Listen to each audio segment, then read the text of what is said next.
CRPF में entry और फिर घातक कोबरा की दास्तान। एक ऑफिसर जिसने जम्मू कश्मीर में टेररिस्ट का सामना किया, झारखंड के जंगलों में नक्सल्स को चैलेंज किया, 70 फीट की खाई में गिरती जिंदगियां बचाई और फिर 1 मार्च 2026 सारंदा के जंगल में एक ब्लास्ट ने उनके पैर उनसे छीन लिए। Today we are not just recording a वीर गाथा, today we are entering battlefield. लेकिन जैसे ही हम इंडक्ट हुए तो बाद में हमको पता लगा कि वे 6 नक्सली नहीं थे, 45 थे टोटल। 39 लोग जो है ना बंकर में छिपे हुए थे। जब सीआरपीएफ कोबरा जो होती है, ये स्पेशलाइज फोर्सेज है, जब ये डिसाइड कर लेती है कि जो मिशन करना है तो उसके बाद पीछे हटने का कोई सवाल ही नहीं होता हमारा। इसी माओवादी ने जो गोलाबारी स्टार्ट कर दी। जैसे ही गोलाबारी स्टार्ट हुई तो हमने भी एक्सचेंज ऑफ फायर स्टार्ट कर दिया। हमने तभी अचानक जो है ना किसी माओवादी ने जो आईडी ब्लास्ट कर दिया। लगभग 10-12 फुट में ऊपर उछला हूँ और उछल के फिर मैं उसी गड्ढे में गिरा और it was a dark night. कुछ नहीं दिख रहा था। इतनी मिट्टी आंखों में, नाक के अंदर जा चुकी थी, मुंह के अंदर जा चुकी थी। जो ब्लास्ट का इम्पैक्ट होता है तो कुछ पता नहीं लग रहा था, कुछ सुनाई नहीं दे रहा था, कुछ दिख नहीं रहा था कि अब क्या। गोली तो रुकना खत्म नहीं हुआ है, गोली तो दुश्मन कर ही रहा है। जब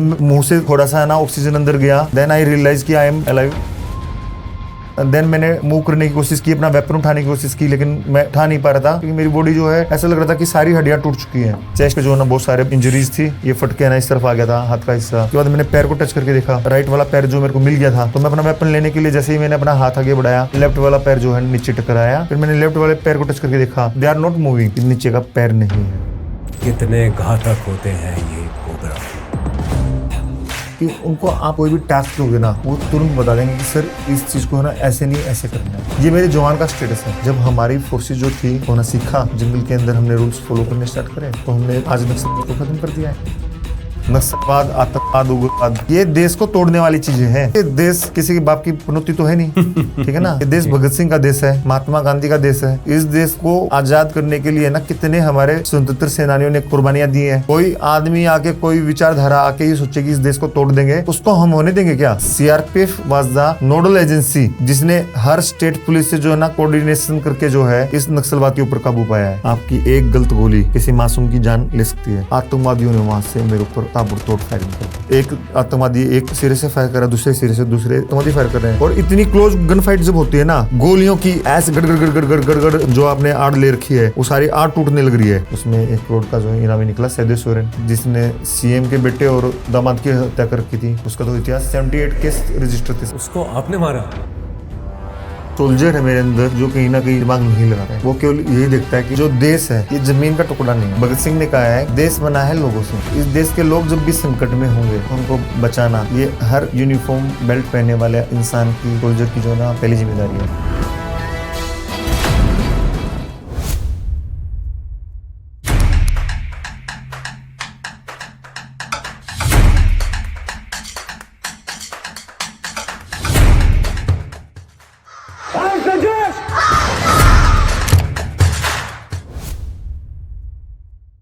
आज 15 अगस्त के इस माहौल में जब पूरा देश तिरंगे के सामने अपना सर झुकाता है, हमारे सामने एक ऐसे वॉरियर बैठे हैं जिनके सामने मौत भी शायद एक पल के लिए रुक गई होगी। रोहतक में बचपन, वहां से दिल्ली यूनिवर्सिटी में लॉ, फिर कहानी में ट्विस्ट, सीआरपीएफ में एंट्री और फिर घातक कोबरा की दास्तान। Prime ministers life saving medal awardee, presidents police gallantry medal awardee, assistant commandant Ajay Malik. एक ऑफिसर जिसने जम्मू कश्मीर में टेररिस्ट का सामना किया, झारखंड के जंगलों में नक्सल्स को चैलेंज किया, 70 फीट की खाई में गिरती जिंदगियां बचाई और फिर 1 मार्च 2026 सारंदा के जंगल में एक ब्लास्ट ने उनके पैर उनसे छीन लिए, लेकिन उनका हौसला नहीं छीन पाया। The great Rumi says, the wound is the place where the light enters you. Ajay Malik के जख्म सिर्फ जख्म नहीं है, वो भारत की मिट्टी पर लिखी हुई वीरता की दास्तान है। दोस्तों, आज की कहानी सिर्फ एक ऑपरेशन की कहानी नहीं है। ये कहानी है मिशन की, मोहब्बत की, दर्द की, दोस्ती की और उस आदमी की जो टूट कर भी झुकता बिल्कुल नहीं है। आज जब आप इन्हें सुनेंगे, आई एम श्योर आपकी धड़कनें सहम जाएंगी। Welcome to the Untold Story with Commander Victor Mike. Today we are not just recording a Veer Gatha, today we are entering a battlefield. For the records, Assistant commandant Ajay Malik पहली बार ऐसे किसी मंच पर आ रहे हैं। अजय, स्वागत है आपका finally the untold story with commander Victor Mike पे। इससे पहले कि इस कमांडर के मिसाइल्स एक और वॉरियर पे चले, आपकी वीर गाथा के बारे में हम बातचीत करें, अपनी ऑडियंस को आपकी वीर गाथा की कहानियां सुनाएं, कुछ आपकी तरफ से 2 शब्द हो जाएं। अच्छा लगा मुझे आपके पास ये इंटरव्यू करके, अच्छा लगा मुझे। अच्छा लगा। देखिए, फौजी के पास ना थोड़े शब्द कम होते हैं, तो शब्द कम होते हैं, उसमें भावनाएं बहुत ज़्यादा होती हैं। बट आज के जो क्वेश्चंस होंगे ना, जिस तरह मैंने आपको बोला है कि आज आपका दिल सहम जाएगा, वो एक्चुअली होने वाला है, बिकॉज आज आप कमांडर विक्टर माइक की बैटलफील्ड में हैं। कमांडर विक्टर माइक की अगर मैं बैटलफील्ड की बात करूँ तो यहाँ पे मुझे नहीं लगता कि प्यार मोहब्बत का आदान प्रदान ज़्यादा हो या शायद कम हो। आई मीन टू से दी कैंडिड मोमेंट्स। पर मेरा दिल बार बार मुझे एक ही चीज़ पर ले जाया जा रहा है, और वो कह रहा है कि आपको मैं परेशान करूं फिर एक बार, और आपसे विनती करूं कि उस दिन या उस रात, which I am talking about is 1 March of 2026, Saranda का वो जंगल जहां पे आपके साथ ऐसा कुछ हुआ जो शायद आपके जहन में नहीं आया होगा, शायद आपके सपनों में नहीं आया होगा। आपका मिशन, आपकी इनसाइट्स, आपकी टीम, क्या क्या हुआ उस दिन, उस रात को, उस मिशन के बारे में आज जनता को खुलासा करके बताइए, हमें अपने साथ ले जाइए उस 5 मिनट पहले जब वो बूम करके एक ब्लास्ट हुआ, और उसके बाद आपके साथ साथ क्या घटा, आपकी टीम के साथ क्या क्या घटा। 1 मार्च 2026 को जब ये बम ब्लास्ट की घटना हुई, उससे पहले 1 दिन पहले ही हम इंडक्ट हुए थे ऑपरेशन में। हमको 6 माओवादियों की खबर मिली थी कि 6 नक्सली जो है सरन्ना जंगल के अंदर कैंपिंग कर रहे हैं, आसपास जो है वो चंदा इकट्ठा कर रहे हैं, लोगों से पैसा ऐंठ रहे हैं, और इसके अलावा नई भर्ती प्लानिंग करने लग रहे हैं, लोगों को जो है मारने की धमकी दे रहे हैं। तो लोगों के अंदर जो दहशत थी नक्सलियों की, उसको ख़त्म करने के लिए हम जो है ये ऑपरेशन हमने लॉन्च किया था। लेकिन जैसे ही हम इंडक्ट हुए तो बाद में हमको पता लगा कि वे 6 नक्सली नहीं थे, वे 39 थे टोटल, 45 थे टोटल। 39 लोग जो है ना बंकर में छिपे हुए थे। तो थोड़ा सा नंबर उनका नक्सल्स का ज़्यादा निकला। लेकिन हमारी जो टीमें थी, हमारे जो कमांडेंट सर हैं, उन्होंने एक अच्छा सा ओप्स प्लान बनाया था। हमारे आईजी सर हैं, उन्होंने खुद उसको ना सुपरवाइज किया था, क्लोज सुपरविजन में थे वे। तो उनके डायरेक्शन पे जो है ना हमारी टीम्स गई हुई थी, और उसमें मैं एक टीम का जो है ना टीम कमांडर था। I was leading my team. और जैसे ही हम इंडक्ट हुए, हम अंदर गए, तो हमको पता लग गया था कि नक्सल्स का नंबर ज़्यादा है। लेकिन तो फिर भी हम रुके नहीं, हम गए। हमने नक्सल्स को ना घेरना चाहा, और घेरने के क्रम में जो है नक्सल्स को शायद है ना पोजीशन उन्होंने चेंज कर ली। तो उस रात को जो है ना हमने वहाँ पे लूप लिया। फिर हमको रात को खबर आई कि जो है ना लगभग 2.5 किलोमीटर के दूर जो है नक्सल्स बैठे हैं, और अपनी जो है इलीगल एक्टिविटी जो है वो करने लग रहे हैं। तो मैं हमने एक चीज़ आपको इंटरजेक्ट करूंगा। अगर आपके मिशन इनसाइट्स में आपके पास जो इंटेल रिपोर्ट आई थी, वो कह रहा था 6 के करीब नक्सल्स थे, बट एक्चुअल में वो 45 नक्सल्स निकले। तो जब आपने इस ऑप्स प्लानिंग को अपने ब्रीफिंग रूम में प्लान किया होगा, तो उसके अकॉर्डिंगली आपके टोटल पर्सनल्स की जो एलोकेशन हुई होगी, जो टीम बाइफिकेशंस हुई होंगी, वो कम हुई होंगी। बट जब आप वहाँ पहुँचे और आपने actually eye to eye contact से आपने उनकी जब विजुअल से आपको पता चला कि वो इतने ज़्यादा नंबर में थे, तो कहीं पे कुछ मिशन डगमगाया? नहीं, सर ऐसा नहीं होता है कि जब सीआरपीएफ कोबरा जो होती है, ये स्पेशलाइज्ड फोर्सेज हैं। जी सर। जब ये डिसाइड कर लेती हैं कि जो मिशन करना है, तो उसके बाद पीछे हटने का कोई सवाल ही नहीं होता हमारा। अगर हमने एक बार डिसाइड कर लिया कि हमको जाना है, तो मतलब जाना है, चाहे फिर दुश्मन 1 हो या 1000 हो। और वो मौका और भी फिर हमारी दोबारा फोर्स नहीं का है ना मिलता। सर इतिहास ही ऐसा है। सीआरपीएफ के बारे में मैं आपको बताऊंगा। सीआरपीएफ की एक कंपनी ने जी 1965 के अंदर, जब इंडिया और पाकिस्तान का जब वॉर स्टार्ट हुआ था, तो जब पूरी ब्रिगेड आई थी पाकिस्तान की, एक ब्रिगेड में आप सोच सकते हैं कितनी बटालियंस होंगी, कितनी कंपनीज होंगी। लगभग 4000 सैनिक थे, और ये 145 थे। आपकी एक कंपनी? हमारी एक कंपनी थी जी। और इन्होंने जो है ना पूरी रात उनको रोक के रखा था, जब तक पीछे से आर्मी नहीं आई। 1965 की बात बता रहा हूँ मैं। सरदार पोस्ट बोलते हैं, आप उसके बारे में सर्च कीजिए। इस फोर्स का इतिहास, सीआरपीएफ का इतिहास, इनकी वीर गाथाएं, मैच नहीं होगी किसी से भी। बहुत हाई स्टैंडर्ड है सर हमारी फोर्सेस के। मैं अपनी जनता को अभी वापस ले जाऊंगा इस मिशन में, बट एक चीज टिप्पणी बोलें या कॉम्प्लीमेंट बोलें से, ये जो चीजें होती है ना, ये जब हमारे मंच पर ऐसे गेस्ट आते हैं ना, जब वो अपने एक्सपीरियंस से बोलते हैं, उनके जो शब्द निकलते हैं ना, उससे जब हम कनेक्ट करते हैं ना, तब हमें पता चलता है कि रियलिटी चेक क्या होता है, क्या क्या वीर गाथाएं होती हैं जो शायद कागज़ के पन्नों तक होती हैं पर शायद हमारे तक नहीं पहुंच पाती। और कमांडर विक्टर माइक का चैनल का पर्पस ही यही है कि ये वीर गाथाएं हम आप तक पहुंचा सकें। सर, अंदर जंगल की कहानी बताइए। अभी तो फिर आपको पता चला कि अब वो आगे थोड़ा शिफ्ट हो चुके हैं, तो आपने अब नेक्स्ट मूव आपका क्या हुआ? नेक्स्ट जो Before the blast happened? हमारे कमांडेंट सर थे, उन्होंने डायरेक्शन दिया कि भैया उसको ना फिर हमको कोडन करना था और जी। अपना ऑपरेशन आगे उनको पकड़ना था। तो उनको पकड़ने के क्रम में ही जो है माओवादियों को हम आगे बढ़े और रात को हम अपना जो है ना घेराबंदी करना स्टार्ट किया। हम वहाँ तक पहुँचे टारगेट एरिया तक, और कोडन जब हम करने लग रहे थे, घेरने लग रहे थे, तभी नक्सली भी घात लगा के बैठे थे। उनके भी जो है ना बंदे होते हैं, उनको पता लग जाता है। हाँ, एक इन्फॉर्मर्स का एक वो पूरा सेटअप है जी। तो किसी माओवादी ने जो है ना उस पर, जब मैं आगे बढ़ने लग रहा था, तभी गोलाबारी स्टार्ट कर दी। अच्छा। जैसे ही गोलाबारी स्टार्ट हुई, एक्सचेंज ऑफ फायर स्टार्ट हुआ, तो मैंने भी जो अपनी पोजीशन ली और एक्सचेंज ऑफ फायर स्टार्ट कर दिया मैंने भी।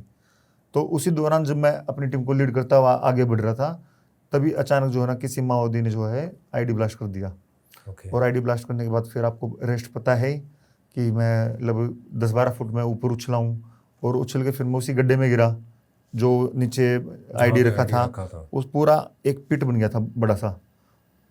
तो आप सोचते उस गहरे पिट में मैं गिरा, पूरा हिली एरिया है, ऐसा नहीं है प्लेन एरिया नहीं है जी। It was a very tough terrain, जहाँ चलना आसान नहीं है, जहाँ पे चढ़ाइयाँ हैं, जहाँ पे उतराव है, खड़ा स्लोप जो ना बिल्कुल ऐसा है कि अगर आपका एक कदम गलत रखा गया तो आप नीचे गिर जाओगे, खाई में गया। तो उस टफ टेरेन के अंदर हम गए और हम एक्सचेंज ऑफ फायर हमने नया एस्टेब्लिश किया। दुश्मन को फिर हमने चेतावनी दी कि भाई सरेंडर कर दो, क्योंकि सीआरपीएफ कभी ऐसे नहीं है कि किसी को ना न्यूट्रलाइज करने के लिए जाती है। सीआरपीएफ ऐसी फोर्स नहीं है। सीआरपीएफ पूरा कोशिश करती है कि ह्यूमन राइट वैल्यूज का ध्यान में रखते हो कि आतंकवादी है या नक्सलवादी है या कोई उग्रवादी है, हथियार छोड़े, सरेंडर करे। लेकिन जब वो फायर जारी रखते हैं, तब जो है अपनी खुद की रक्षा के लिए जो है हमको जो है ना फायर करना पड़ता है। हाँ, सेल्फ प्रोटेक्शन में एनिमी इज एनिमी एंड बहुत क्लियर है कि उसको न्यूट्रलाइज करना जरूरी है। तो जब आप 10 फीट आप कह रहे हैं आप 10 फीट तक उछले और वापस you went into the same pit, वो पिट की गहराई कितनी थी? होगी 2.5 फुट के आसपास। 2.5 फुट, चारों उसका रेडियस होगा लगा के 2-3 फीट का रेडियस भी था उसका। एंड बाय दैट टाइम आप अपनी आपकी जो पैर थे वो आपसे अलविदा कह चुका था। I think it is your left feet. मैं अगर अपना एक्सपीरियंस बताऊं कि actually it was time of 4:55 in the morning, in the early morning. और 1 मार्च का दिन था। आपको पता है मार्च के अंदर तो 1 मार्च को या फरवरी के एंड में जो है ना लगभग 6 बजे के आसपास जो है ना सनलाइट आती है जी। और it was a dark night, घनघोर अंधेरा, घनघोर जंगल, कुछ नहीं दिख रहा था।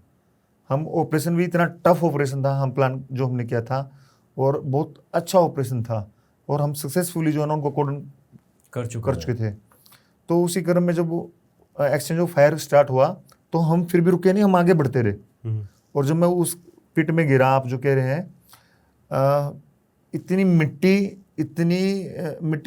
आंखों में, नाक के अंदर जा चुकी थी, मुंह के अंदर जा चुकी थी, और मैं ऊपर से गिरा। जो ब्लास्ट का इम्पैक्ट होता है तो कुछ पता नहीं लग रहा था, कुछ सुनाई नहीं दे रहा था, कुछ दिख नहीं रहा था। फिर एक ही दम से जो है ना एनर्जी आती है एक सोल्जर के अंदर, जो स्पिरिट कह लीजिए, एक एनर्जी कह लीजिए कि अब क्या, क्योंकि गोली तो रुकना खत्म नहीं हुआ है, गोली तो दुश्मन कर ही रहा है। अच्छा, कंटीन्यूअस फायरिंग भी चल रही थी जब आप पिट में गिरे हुए थे। हाँ। तो उसके बाद जो है जब मुंह से थोड़ा सा ना ऑक्सीजन अंदर गया, देन आई रियलाइज कि आई एम अलाइव। देन मैंने मूव करने की कोशिश की, अपना वेपन उठाने की कोशिश की, लेकिन मैं उठा नहीं पा रहा था, क्योंकि मेरी बॉडी जो है ऐसा लग रहा था कि सारी हड्डियां टूट चुकी हैं। लेकिन किसी तरीके से ये हाथ काम कर रहा था, तो मैंने हाथ से देखा कहाँ क्या चोट लगी हुई है, पर देख तो अंधेरा है, कुछ पता भी नहीं लग रहा है जी। तो रियलाइज हुआ कि है ना मिट्टी विट्टी निकालने के बाद ओठों से है ना मिट्टी हटाने के बाद, मुंह से मिट्टी हटाने के बाद, कि जो है चेस्ट पे जो है ना बहुत सारे इंजरीज थी, और ये हाथ वाथ कट गए थे, ये फट के ना इस तरफ आ गया था हाथ का हिस्सा। तो भी मेरे को लग रहा था कि हाथ में लगी होगी, मेजर लगी होगी, या पैर में थोड़ी बहुत चोट लगी होगी। तो उसके बाद मैंने पैर को टच करके देखा, तो ये राइट वाला पैर जो मेरे को मिल गया था।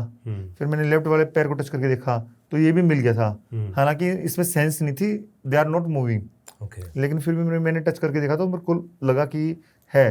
पैर है, नम हो चुका था। तो उसके बाद फायरिंग के दौरान ही मेरे अंदर जो इंटेंशन जो थी ना मेरी, ये थी कि वेपन करके हमको फायर करना है। तो मैंने चिल्ला के मैंने बड़ी से पूछा कि और किस किस को चोट लगी है। तो मेरा बड़ी था अजय भौमिक, वो कहता कि सर आप ही को लगी है चोट। और मैं बोला कि भौमिक मेरा वेपन कहाँ है? तो उसने बताया सर यहीं पे है सर। तो मैं अपना वेपन लेने के लिए जैसे ही मैंने अपना हाथ आगे बढ़ाया, तब मेरा लेफ्ट वाला पैर जो है नीचे टकराया। देन आई रियलाइज जो नीचे वाली हड्डी है वो टकराई ज़मीन से, कि नीचे का पैर नहीं है। वरना मैंने मोटा मोटा तो ऊपर से चेक कर ही लिया था, मुझको नहीं पता था कि मेरा पैर नहीं है। तो मेरे को रियलाइज हो गया पैर नहीं है। लेकिन उसके बाद रेस्ट यू नो कि वी आर सोल्जर्स और हमने फाइट करनी थी। तो मैंने वेपन उठाया, अपनी बॉडी को झटका मार के उठा के, और मैं वहाँ से गड्ढे से निकल के जो है ना 2-3 फुट आगे गया, पेड़ की आड़ में आड़ पकड़ी मैंने वहाँ पे, और अपने साथियों को कहा कि फायर करो, हैवी फायर करो, अदरवाइज 45 नक्सली हैं, वो फायर करते हुए आपकी तरफ बढ़ के जो ना आपको होना सारे ट्रुप्स को होना खतरे में है, मार देंगे सबको। बार बार फिर मैंने उनको चेतावनी दी कि सरेंडर कर दीजिए, लेकिन उन्होंने कंटिन्यू फायर जारी रखा।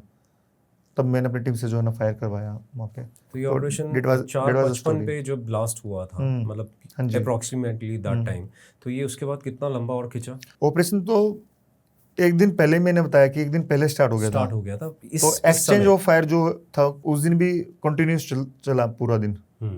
तो मैं जब तक रहा, मैं आपको उस टाइम तक का बताता हूँ, ब्लास्ट के बाद। हाँ, ब्लास्ट के बाद का। तो 455 पे ब्लास्ट हुआ, फिर एक्सचेंज ऑफ फायर पहले चल रहा था। उसके बाद हमने एक्सचेंज ऑफ फायर किया।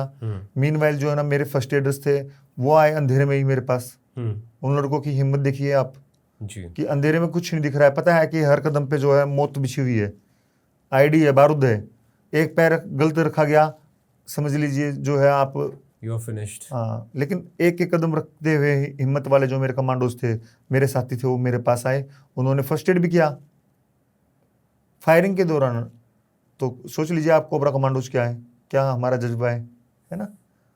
तो बहुत ही हिम्मत वाले लड़के हैं, बहुत ही अच्छे बहादुर जो है फाइटर्स जो है ना कोबरा कमांडोज थे। इसके बाद आपका मिशन कंप्लीट हुआ, क्या हुआ? वो नक्सलवादी वहाँ से भाग गए, उन्होंने सरेंडर करा, नहीं करा? आप कैसे इवैक्यूएट हुए वहाँ से? फिर लगभग 6:20 तक तो कंटिन्यूस एक्सचेंज ऑफ फायर चल रहा था जी। जब एक्सचेंज ऑफ फायर खत्म हुआ तो हमारे डीसी सर थे जो लीड करने लग रहे थे पूरे ऑपरेशन को, तो वे खुद मेरे पास आए और उन्होंने जो है स्ट्रेचर्स जो है ना हम जंगल्स के अंदर बनाते हैं, कपड़े का होता है। कोई स्ट्रेचर इतनी दूर जंगल के अंदर 8 किलोमीटर 9 किलोमीटर रोड हेड से अंदर कैसे लेके जाएंगे जी। तो कपड़े का स्ट्रेचर होता है, उसके अंदर लकड़ी फंसाई जाती है और उसको टेम्परेरी स्ट्रेचर को बनाया जाता है जी। तो सनलाइट आ गई 6 बजे के आसपास, 1 घंटे तक केवल फर्स्ट एड मेरे को दिया गया था, उसी के इंजेक्शन के है ना दोबारा जो है ना मैं सर्वाइव करा था। मैंने शुरू में 2-3 पेन किलर्स के इंजेक्शन ले लिए थे क्योंकि मुझे पता था कि अभी लड़ाई लंबी लड़ी जाएगी, तो यहाँ से निकलना अभी पॉसिबल नहीं है। तो मैं मेंटली तैयार था कि भाई लड़ाई कितनी लंबी लड़ी जाए तो मेरे को है ना अपनी फोर्स को परेशान नहीं करना है। मैंने सेट पे ऑपरेशन के बाद सबसे पहले यही कहा था कि है ना सर मेरे पैर में चोट लगी है, बाकी सभी जवान सेफ हैं, आप ऑपरेशन को कंटिन्यू कीजिए। जो नुकसान होना होता है बैटलफील्ड में वो एक बार हो जाता है, उसके बाद ये नहीं ऑपरेशन को रोक दिया जाता है। मतलब मेंटली कहीं ना कहीं आप प्रिपेयर्ड थे कि आप मिशन के अंदर भी रहेंगे, उस ऑपरेशन को कंटिन्यू भी करेंगे और अपने साथियों के लिए एक तरह से कोई प्रॉब्लम नहीं बनना चाहते। और साथ साथ आप मतलब अगर आपने 2 इंजेक्शंस की बात करी, I think these are pain killer injections या मॉर्फिन्स के इंजेक्शंस व्हाटएवर इट इज, उससे मतलब कहीं ना कहीं ये आपके दिमाग में था कि शायद ये आज आपका आखिरी दिन है? ऐसा तो मैं इतना सोचने का नहीं, इतना सोचने का मेरे को टाइम ही नहीं मिला एक्चुअली, क्योंकि फायरिंग इतनी चल रही थी। फायरिंग इतनी चल रही थी। अगर एक ऑफिसर जो है जो फ्रंट पे जो है वो अगर ढीला पड़ जाएगा तो उसके ट्रूप्स का मोरल तो डाउन हो जाएगा। तो हम तो इस तरीके से ट्रेंड होते हैं कि अगर खुद को कुछ हो भी जाए तो भी जो है ना ढीला नहीं पड़ना है, अपना दर्द बता ही नहीं सकते और बताना भी नहीं चाहिए। मेरे को लगता है किसी भी है ना सोल्जर को या ऑफिसर को, जब पूरी टीम की बात हो तो हमको तो लड़ाई लड़नी थी, लड़ाई लड़ने के लिए हम गए थे, हमने लड़ाई लड़ी। और जब लड़ाई का जो एक फेज खत्म हुआ, जब फायरिंग कंट्रोल में हुई नक्सल्स की तरफ से, फिर मेरा इवैक्यूएशन का जो है ना काम स्टार्ट हुआ और लगभग 6:45 के आसपास मेरा इवैक्यूएशन स्टार्ट हुआ था। लगभग 2 घंटे में वहीं पे था। तो आप बेसिकली आप रोड से 8-9 किलोमीटर अंदर थे, तो मतलब इवैक्यूएशन भी उन जंगल्स में, उस टेरेन में, जब आप बोल रहे हैं कि अगर एक पैर भी गलत गया तो आप खाई में जा सकते हैं, तो मुझे नहीं लगता, थोड़ा फौज का टाइम जो मैंने बिताया है और हमने एक्चुअली जंगल वॉरफेयर में नहीं करा, बट हमारे भी कुछ ट्रेनिंग पार्ट्स में वो चीज़ें हमें भी उनसे रूबरू कराया जाता है। तो वो इवैक्यूएशन एक खुद में एक मिशन हो जाता है। सो उसमें कुछ ऐसा हुआ जो आप ऑडियंस को बताना चाहेंगे कि it was also a challenging part, not just for you but for the people who are trying to help you get evacuated? देखिए, हर जो जवान जो होता है आपके साथ, जो आपके बड़ी होते हैं, वो चाहते हैं कि सर को जल्दी से जल्दी जो है ना इवैक्यूएट कर दें जी, उस दौरान सबकी मेंटलिटी ही होती है ऑफ कोर्स। लेकिन इट डिपेंड अपॉन कंडीशन, आप किस एटमोसफेयर में है। वहाँ पे ऐसी कंडीशन ही नहीं थी कि मैं जल्दबाजी कर सकूं। जब फायरिंग खत्म हुई, जब हमारे डीसी सर खुद आए, उन्होंने स्ट्रेचर बनवाया, टीम बनाई, इवैक्यूएशन पार्टी उसको है ना फिर डिसाइड किया गया कि कौन कौन रहेगा इसके अंदर। उन्होंने खुद लीड किया डीसी सर ने। और आप ये लगाइए 6:45 से स्टार्ट हुआ, 7 या 8 किलोमीटर का जो डिस्टेंस था वो हमको करने में 10-10:30 बज गए थे। 7 बजे से 3-3.5 घंटे। कितना टफ टेरेन होगा, लेकिन उसके अंदर जो है चला नहीं जा रहा था। सारा का सारा पैच ऐसा था स्लोप वाला, और उस पे आपको कोई रास्ता नहीं है, कोई पगडंडी नहीं है, और आपको झाड़ियाँ हैं, बीच में गड्ढे हैं, खाई हैं, पत्थर हैं, बोल्डर्स हैं बड़े बड़े, उनको जो है टैकल करते हुए जो ना आगे बढ़ना है। तो बहुत जो है ना इम्पोर्टेंट हो जाता है कि है ना अपने जवान की ज़िंदगी कैसे बचाए। तो ये तो जिम्मेदारी जो उनके ऊपर थी, उन्होंने अपना ज़मीन और आसमान को एक कर दिया। मैं तो यही कहूँगा, मेरा वेट 90 kg के आसपास है। मेरे को उठाने के लिए ना 6 लड़के लगे, 4 लड़कियों से मैं उठा नहीं, 6 लड़के लगे। कोई और फोर्स होती, कोई और वो होती तो मैं होता ही नहीं। थैंक्स टू कोबरा कमांडोज, मेरे जो लड़के इतने फिट हैं कि मेरे को उठा पाए, तो उन्होंने मेरे को उठाया, चलना स्टार्ट किया। लड़कों के पैर फिसल रहे थे, गिरे थे लड़के, लेकिन धीरे धीरे धीरे धीरे करके करके करके जो ना वे मेरे को लाते हुए जो है ना रोड पे लेके आए। उसी दौरान बीच में एक बार तो एक लड़का गिर भी गया हमारा कमांडो, और फिटेस्ट कमांडो, लेकिन टेरेन इतना खराब है, आप टेरेन को तो मैनेवर नहीं कर सकते ना, उसको तो आपको धीरे धीरे जो है। जब इवैक्यूएशन हो रहा था आप होश में थे? हाँ, मैं लगभग 8 बजे तक तो होश में था। उसके बाद जो है हुआ क्या कि लड़का जब गिरा हमारा, तो स्ट्रेचर के जो आगे जो डंडे होते हैं उनके बीच में मेरा पैर आ गया, और वो जो बैंडेज लगा रखी थी आगे, जो फर्स्ट एड हुआ था 5 AM के आसपास, वो बैंडेज जो है ना खुल गया, ढीला हो गया, तो और उससे ब्लीडिंग जो है ना स्टार्ट हो गई। और वो ऐसी कंडीशन थी कि उसके ऊपर में हमने पटका वटका भी लगाया, लेकिन वो ब्लीडिंग धीरे धीरे धीरे पटके से भी बाहर आ गई। जो कपड़ा लगा रहे थे कि वो रुक ही नहीं रही थी। और मेडिसिन देने का भी एक टाइम होता है। मेरे को इतनी मेडिकल साइंसेस की नॉलेज तो नहीं है, लेकिन वो इतना तो मुझे पता ही है। मैं समझता हूँ कि आपको ये नहीं कि आपको 5 इंजेक्शन दे दो एक साथ, 6 दे दो, उसका एक टाइम होता है। इतने टाइम स्पेन के अंदर ही आपको दिया जाएगा। सपोज कीजिए मान लो 8 घंटे का है इंटरवल है, या 6 घंटे का इंटरवल है, तो हाँ, तो मतलब बहुत टफ टाइम था। धीरे धीरे इतना ब्लड लॉस हो गया 8 बजे से लेकर 9 साढ़े 9 बजे तक, तो मतलब सब कुछ सिर घूम रहा था, क्योंकि खड़ी धूप आ जाती है जंगलों के अंदर, और आपकी बॉडी डिहाइड्रेट भी होती है, तो बहुत टफ टाइम होता है। और जब ब्लड लॉस होता है, मैंने खुद महसूस किया कि धीरे धीरे ऐसा लगता है कि ना आपकी जो ना बॉडी से जो आपकी लाइफ जो है ना ख़त्म होने लग रही है। मतलब आप वो मौत के कागात पर खड़े हुए हैं। हाँ। बस आप वहाँ पे वो क्या कहते हैं चित्रगुप्त जी खड़े हुए हैं, चित्रगुप्त जी खड़े हुए थे, लेकिन और साथ में हनुमान यमराज जी पीछे बैठे हुए हैं, साथ में हनुमान जी भी खड़े थे जी। और शिव जी भी खड़े थे। तो बचाने के लिए चित्रगुप्त को उन्होंने कह दिया होगा, भाई तू जा, तेरी जरूरत नहीं है। आज मलिक साहब का दिन नहीं है। हाँ, तो बचाने वाला तो भगवान होता है। I know. है ना? हमारे लिए कितना मुश्किल होता है, कहीं हम प्लेन टेरेंस में भी हम डिहाइड्रेट फील करते हैं, हमारे पास पानी नहीं होता, ऐसी सिचुएशंस होती हैं जिसमें हम बेहोश हो जाते हैं। और एक ये सिचुएशन होती है हमारे कोबरा कमांडर्स की, जब वो एक्चुअली इस पर्टिकुलर जंगल टेरेन में होते हैं, एक ऑप्स को कंप्लीट कर रहे होते हैं और उसमें ऐसी इवैक्यूएशन करनी पड़ जाती है। आई एम जस्ट वंडरिंग, मेरे को ऐसा लग रहा है कि अजय मुझे उस जगह पे ले गए हैं और जब उन्होंने बताया कि उनका एक सिपाही, उनका एक कमांडर, उसका पैर फिसल गया and he had a fall, और उसकी वजह से जो उसका इम्पैक्ट अजय के ऊपर आया और उनकी सारी बैंडेजेस खुल गई और ब्लीडिंग प्रोफ्यूसली बढ़ गई, निकलने लग गई। तो उस चीज़ को ना मैं ऐसा महसूस कर रहा हूँ कि मैं वहाँ खड़ा हूँ और उस चीज़ को देख रहा हूँ, एंड इट्स सो ओवरवेलमिंग कि इन द सेंस दैट मैं सिर्फ सुन के ही आपके पेन को महसूस करने की कोशिश कर रहा हूँ कि कैसे एक इंसान इतने पेन को झेल रहा है और उसको कहीं ना कहीं सब कुछ फीलिंग आ रही है कि शायद मेरा ये आखिरी दिन हो सकता है। वो रिफ्लेक्शंस भी आ रही होती हैं, कई बार हमारे अंदर नमनेस आ जाती है, पेन इतना ज़्यादा होता है। बट हैट्स ऑफ, आपने सही बात बोला, वो हनुमान जी थे, वो शिव जी थे जो आपको ब्लेसिंग्स दे रहे थे और उन्होंने समझ लिया था कि आज आपका दिन नहीं था और उन्होंने आई थिंक आदेश दिया था चित्रगुप्त जी को कि नॉट टुडे।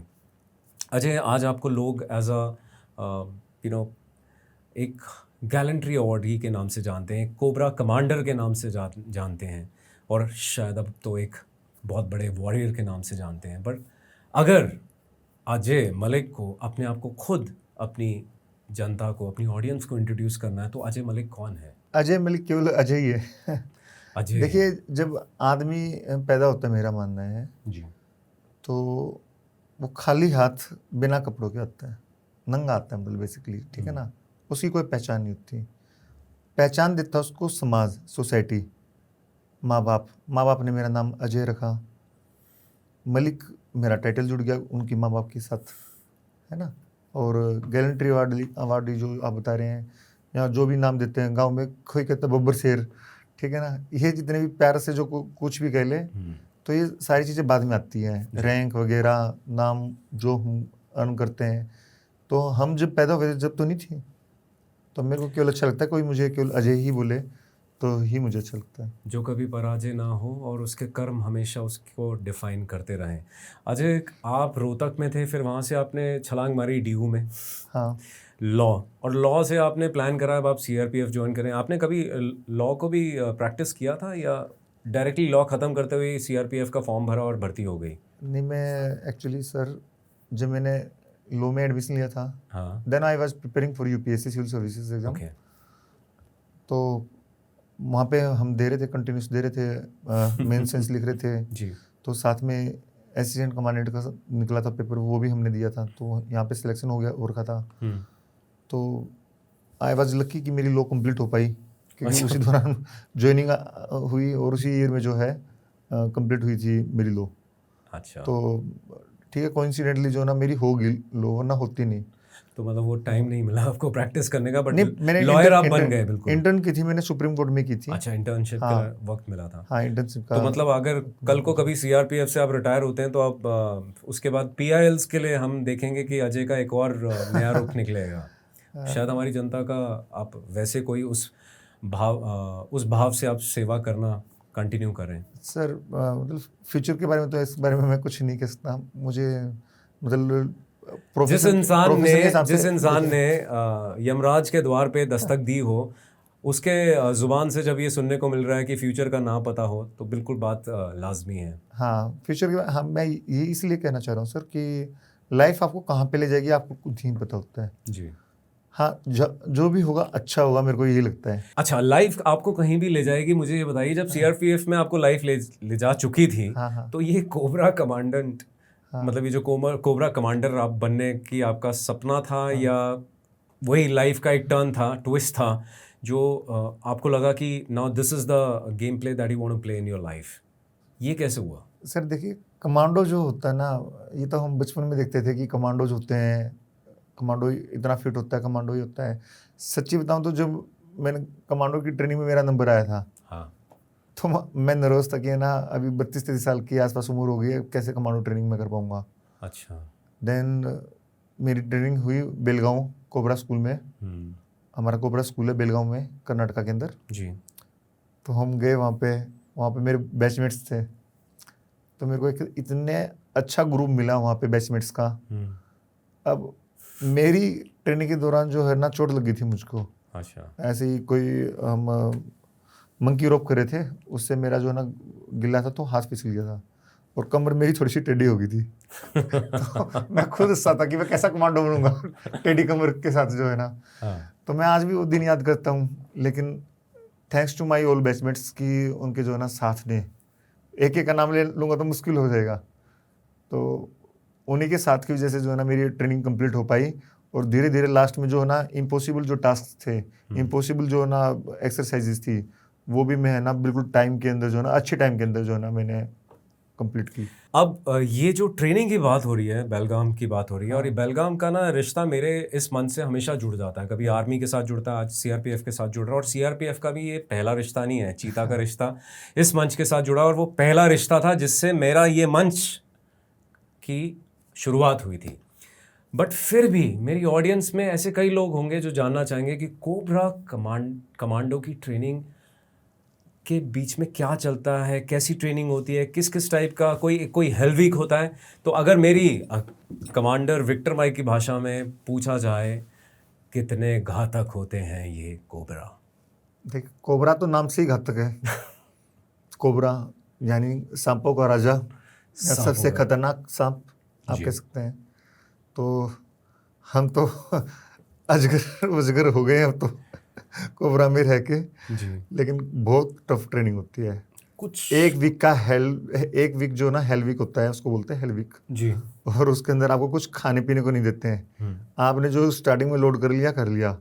और उसके बाद मिलता है केवल जीआर बोले तो? Grid reference. अच्छा। आपको जो है ना ग्रिड रेफरेंस दे दिया जाएगा, और आपको एक ग्रिड रेफरेंस से दूसरे ग्रिड रेफरेंस पे जो जाना होगा ना, वो सिटी से, गांव से पास में भी नहीं होगा, दूर दूर तक कुछ नहीं होगा। और अगर वहां नहीं पूछे तो पेनल्टी, तो और आगे। पूरी रात आपको चलाते हैं हमारी कोबरा के अंदर, हेलवे के अंदर, सोने ही नहीं देंगे। और वो जो इतना टफ जो एटमोसफियर होता है, सोने ना देना, नींद का कुछ पता ही नहीं लगेगा। 1 या 2 घंटे मैक्सिमम अगर आप है ना कहीं पे आपने पावर नैप ले लिया तो ले लिया। तो उस तरीके से आपका जो है ना इतना टफ आपका जो है ना मेंटल स्टेटस हो जाता है कि ना आप किसी भी चैलेंज को जो है ना कंप्लीट करने के लिए है ना मेंटली तैयार हो जाते हैं। ये होता है हमारा। अच्छा, हेल वीक जो होता है ना, हमारे यहाँ पे भी मरीन कमांडो की ट्रेनिंग में भी होता है। तो जितना हमने सुना है, उनको पहले तो लटका के अच्छी तरह ठुकाई होती है उनकी, प्लीड कराया जाता है। उसके बाद उनको भी आपकी तरह ऐसे ही छोड़ दिया जाता है जंगलों में। And then it's all about the survival spirit. तो राशन भी कम, आई थिंक राशन उनके लिए कुछ होता नहीं, तो जो मिलेगा, आप वेजिटेरियन और नॉन वेजिटेरियन हैं, उस दिन सब नॉन वेज बन जाते हैं। उस दिन क्या मतलब, उस पूरे वीक में। And you are not suppose to be caught, and if you get caught again, फिर धुनाई होती है। हाँ। तो आई थिंक ये जो ट्रेनिंग्स होती हैं सारे कमांडोज की, कहीं ना कहीं इनका अंश जो होता है वो जुड़ा होता है, चाहे वो बेलगाम कमांडो ट्रेनिंग स्कूल बिल्कुल सर। हो। देखिए, कमांडो का मतलब ही ये होता है कि ना कोई भी सिचुएशन उसको कर देना, बस जो भी उसको मिलेगा टास्क कर देना। वो जो मेंटल स्टेटस बनाना ही जो ना किसी भी है ना, चाहे कोबरा कमांडो या पैरा कमांडोज हैं या मैरिन कमांडोज हैं या ग्रुड कमांडोज हैं, मकसद सबका एक ही है कि ऐसे जवान पैदा करना जो हर चीज़ को, हर चैलेंज को जो है ओवरकम कर सकें। और ये स्प्लिट हो जाती है। हमारे कोबरा का तो मैं जरूर बता सकता हूँ। कोबरा के जो कमांडो जो हैं, they are so much refine कि उनको आप कोई भी टास्क दोगे ना, वो तुरंत बता देंगे कि सर इस चीज़ को है ना ऐसे नहीं ऐसे करना है। ये मेरे जवान का स्टेटस है कि मेरा जवान जो है, मेरा सिंपल कोबरा कमांडो है, वो भी जो है ना पूरा प्लान बता देगा। सर हमको ऐसे नहीं यहाँ से जाना चाहिए, ऐसे नहीं सर हमको ये वेपन यूज करना चाहिए, इस तरीके से हम करेंगे। तो इतना जो है ना हमारे एक एक कमांडो का जो है आप सोच सकते हैं कि ना मेंटल स्टेटस क्या हुआ। जनता audience is getting interesting now. अगर इस चीज़ को हम थोड़ा सा और डीप डाइव करेंगे तो मैं अजय से ये पूछना चाहूँगा कि ये जो जंगल वॉरफेयर होता है जिसके लिए आपको स्पेशली ट्रेन करा जाता है, इसमें क्या होता है कि एक ऑपरेशन ना अपने टेरेन की वजह से ही और घातक बन जाता है और डेंजरस बन जाता है, राइट? बिकॉज हम बात करते हैं चाहे 4 डायमेंशंस की, जिसमें हम सरफेस को भी एक डायमेंशन मानते हैं, जिसमें आप मान लीजिए वैलीज हो सकती हैं, पहाड़ हो सकते हैं, बट जंगल जो एक ऐसी जगह होती है ना जहाँ पे फिसलने के चांसेस हैं, टेरेन पूरा स्लोप्स पे है, पेड़ है, कवर्ड्स इतने हैं, हाइड आउट्स इतने हैं, मचान्स पे हैं, नीचे हैं, आईडी ब्लास्ट हो सकते हैं, आपका खुद का फटीग हो रहा है बिकॉज आप मेन रोड से बहुत अंदर आ चुके हैं, है ना? आपके जो जीपीएस की एक्यूरेसीज हैं उसमें भी कॉम्प्रोमाइज़ेस हो सकते हैं, राइट, कहीं ना कहीं। सो ये जो अनसर्टेनिटी है ये किस लेवल की है एक जंगल वॉरफेयर में, जो कोबरा जिसमें स्पेशलाइज्ड है? सर अनसर्टेनिटी का तो मैं आपको एक ही चीज़ एग्जांपल दूंगा कि जंगल का मतलब ये नहीं है कि आपको वहाँ पे फूल मिलेंगे, पेड़ पौधे मिलेंगे, जंगली जानवर मिलेंगे, ऐसा नहीं होता सर। जी। जंगल अपने आप में ये होता है कि एक ये लगा लीजिए कि समुंदर है, जस्ट लाइक समुंदर को जिस तरीके से आपको पता नहीं होगा कि अगला किनारा कौन सा है, कहाँ पे है, जी। आप पार नहीं कर पाओगे, इसी तरीके से आप जंगल को पार नहीं कर पाओगे। जंगल आपका जो है ना दुश्मन भी है और दोस्त भी है। कैसे? अगर आपको जंगल में चलने की नॉलेज है तो आपका दोस्त है, और अगर आप को जंगल में चलने की नॉलेज नहीं है, जंगल में सर्वाइव करने की नॉलेज नहीं है, तो उससे बड़ा दुश्मन भी नहीं है कोई। That means the navigation skills are supposed to be very high. Navigation skills, how to survive in jungle, क्या रूल्स फॉलो करने हैं जंगल के। जैसे हम यहाँ से आवाज़ देंगे नॉर्मली, हमारी आवाज़ कितनी चली जाएगी? 100 मीटर, 200 मीटर, 300 मीटर, ज़्यादा खुले में तो 400 मीटर। लेकिन जंगल ऐसा नहीं है। जंगल आपसे बात करता है। जंगल का जो साइलेंस जो है, उसका जो डेकोरम है पर्टिकुलर, वो आपको फॉलो करना पड़ेगा। अगर आपने जंगल में आप टीम लेके जा रखे हैं और आपने चिल्लाना स्टार्ट कर दिया या थोड़ा सा भी ऊंचा बोलना स्टार्ट कर दिया, योर एनिमी विल नो कि आप आ गए इसमें। तो सरप्राइज एलिमेंट खत्म। हाँ, सरप्राइज एलिमेंट खत्म। अब फिर वो आपका दुश्मन है जंगल। अब वो आपको घेरेंगे, वो आईडीज प्लांट करेंगे, वे आप पे एम्ब्यूश करेंगे। तो इतने साल तक जो है नक्सलवाद जो है जिंदा रहा, क्योंकि ये लोग जंगल में रहते थे।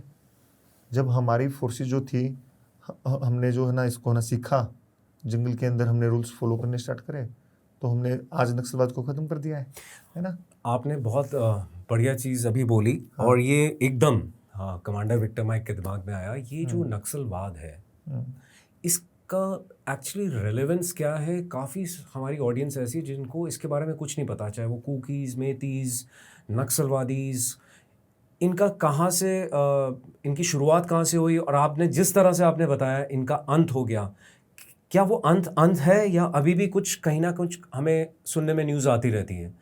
कुछ इस बारे में आप हमारी जनता को जागरूक करना चाहेंगे इन नटशेल में?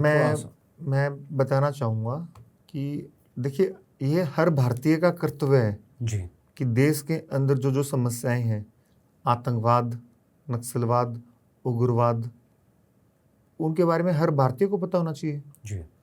तो मैं हर भारतीय समझ के, मेरी नॉलेज के अकॉर्डिंग, हो सकता है कि किसी की नॉलेज के अंदर है ना कुछ और है, कोई किसी चीज़ को सपोर्ट भी करता है। बेसिकली आतंकवाद जो है कश्मीर के अंदर, वो क्या चाहते हैं?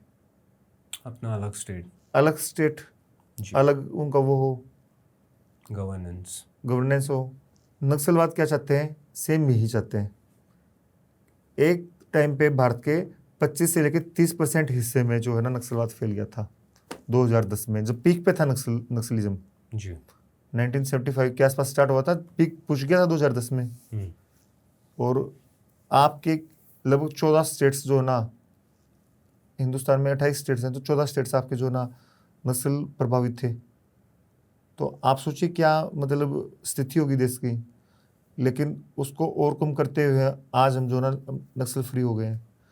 तो नक्सलिज्म भी क्या है, ये भी एक तरीके से जो है ना अपना अलग माओ का जो है, माओवादी बोल देते हैं, जो चाइना के अंदर फिलोसफी है मोइस्ट की, ये अपना अलग वो बनाना चाहते हैं, पैरेलल गवर्नमेंट बनाना चाहते हैं। उन्होंने अपना पैरेलल रेवेन्यू सिस्टम है ना जनरेट कर रखा था कि भाई तेंदुपत्ते के इतने पैसे लेंगे हम, यहाँ पे कोई रोड बनाएगा तो उससे इतना पैसा लेंगे, मोबाइल टावर लगाएगा तो इतना पैसा लेंगे। उन्होंने हर जगह हफ्ते मान दिए ना, तो उससे उनका क्या हो गया, एक अलग इकोनॉमिक्स होगी, ठीक है ना, इकोनॉमी उनकी अलग होगी, रेवेन्यू सिस्टम उनका अलग हो गया, उनके मास्टरमाइंड्स जो है ना कहीं अच्छे अच्छे उसमें बैठे हैं। तो ये पूरा एक सेटअप है। इसी तरीके से नॉर्थ ईस्ट के अंदर जो है उग्रवादी जो हैं वो भी यही चाहते हैं, इंसर्जेंट जो है ना वो क्या चाहते हैं कि अलग अलग हमारा हो जाए सबका, ठीक है ना। तो ये देश को तोड़ने वाली चीजें हैं, नक्सलवाद, आतंकवाद, उग्रवाद। देखिए देश किसी के बाप की पनौती तो है नहीं, ठीक है ना। ये देश भगत सिंह का देश है, महात्मा गांधी का देश है।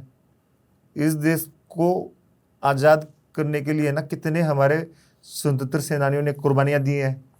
कोई आदमी आके, कोई विचारधारा आके ये सोचे कि इस देश को तोड़ देंगे, उसको हम होने देंगे क्या? कोई मतलब ही नहीं है। नहीं। तो ये नक्सलवाद की जो समस्या थी, ये हमारे देश के लिए सबसे ज़्यादा घातक थी। और CRPF was the nodal agency जिसने हर स्टेट पुलिस से जो है ना कोऑर्डिनेशन करके जो है इस नक्सलवाद के ऊपर काबू पाया है। वरना सोचिए साहब कि छत्तीसगढ़ में क्राइम हुआ, नक्सली क्राइम करके चले गए आंध्रा के बॉर्डर पे, कभी चले गए तेलंगाना के बॉर्डर पे, कभी आगे उड़ीसा, वहाँ की पुलिस से काम नहीं होगा ना। तो एक ऐसी एजेंसी जिसने ना सबके बीच में कोऑर्डिनेशन करके जो है ना नक्सलवाद को खत्म किया, डेट इज सीआरपीएफ। और कोबरा कमांडोज 2009 में कोबरा कमांडोज बने हैं। मैं अपनी ऑडियंस को ये बताना चाहूँगा as the untold story with commander Victor Mike, अब मेरा भी जज्बा सीआरपीएफ की स्टोरी टेलिंग को एक नेक्स्ट लेवल पे ले जाने का बन चुका है। एंड इसके लिए मैं भी कोशिश कर रहा हूँ कि मैं सीआरपीएफ के मैनेजमेंट से मिलूँ, उनके सीनियर मैनेजमेंट से मिलूँ और अपना प्रस्ताव उन तक रखूँ कि कैसे हम इस चीज़ को, जिन कहानियों को जो एक्चुअल सच हैं उनको आप तक हम कैसे पहुँचाएँ और रेगुलर बेसिस पे कैसे पहुँचाएँ। 1975 में जब ये चीज़ स्टार्ट हुई, जब अजय ने बताया कि 28 में से 14 हमारे ऐसे क्षेत्र थे, स्टेट थी जो नक्सलवाद से परेशान थी, उसमें वो घातक था, उसको कैसे कम करते करते करते करते आज हम उस स्टेट पे पहुँचे हैं जब हमारी गवर्नेंस ने, हमारी गवर्नमेंट ने ये डिक्लेयर करा कि हम नक्सलवाद फ्री हो चुके हैं। It is something which every भारतीय नीड्स टू अंडरस्टैंड, बिकॉज अगर हम इन बातों को आप तक नहीं पहुंचाएंगे, इसको इमॉर्टलाइज नहीं करेंगे, तो हमारी आगे आने वाली जनरेशन्स को ये रियलाइज ही नहीं होगा कि उनके साथ क्या हो सकता था और क्या अभी चेंज आया है। और अगर वो इस चीज़ को आज नहीं समझेंगे तो उनके साथ कल को कोई और ऐसी विचारधारा आए जो हमें फिर तोड़ने की कोशिश करे, तो क्या पॉसिबिलिटी है कि कितना खराब हो सकता है। और जब तक हमारे जैसे वेटरन्स, हमारे जैसे फौजीज, हमारे जैसे सीआरपीएफ के कमांडोज यहाँ बैठे हैं, आई डोंट थिंक ऐसा हम होने देंगे।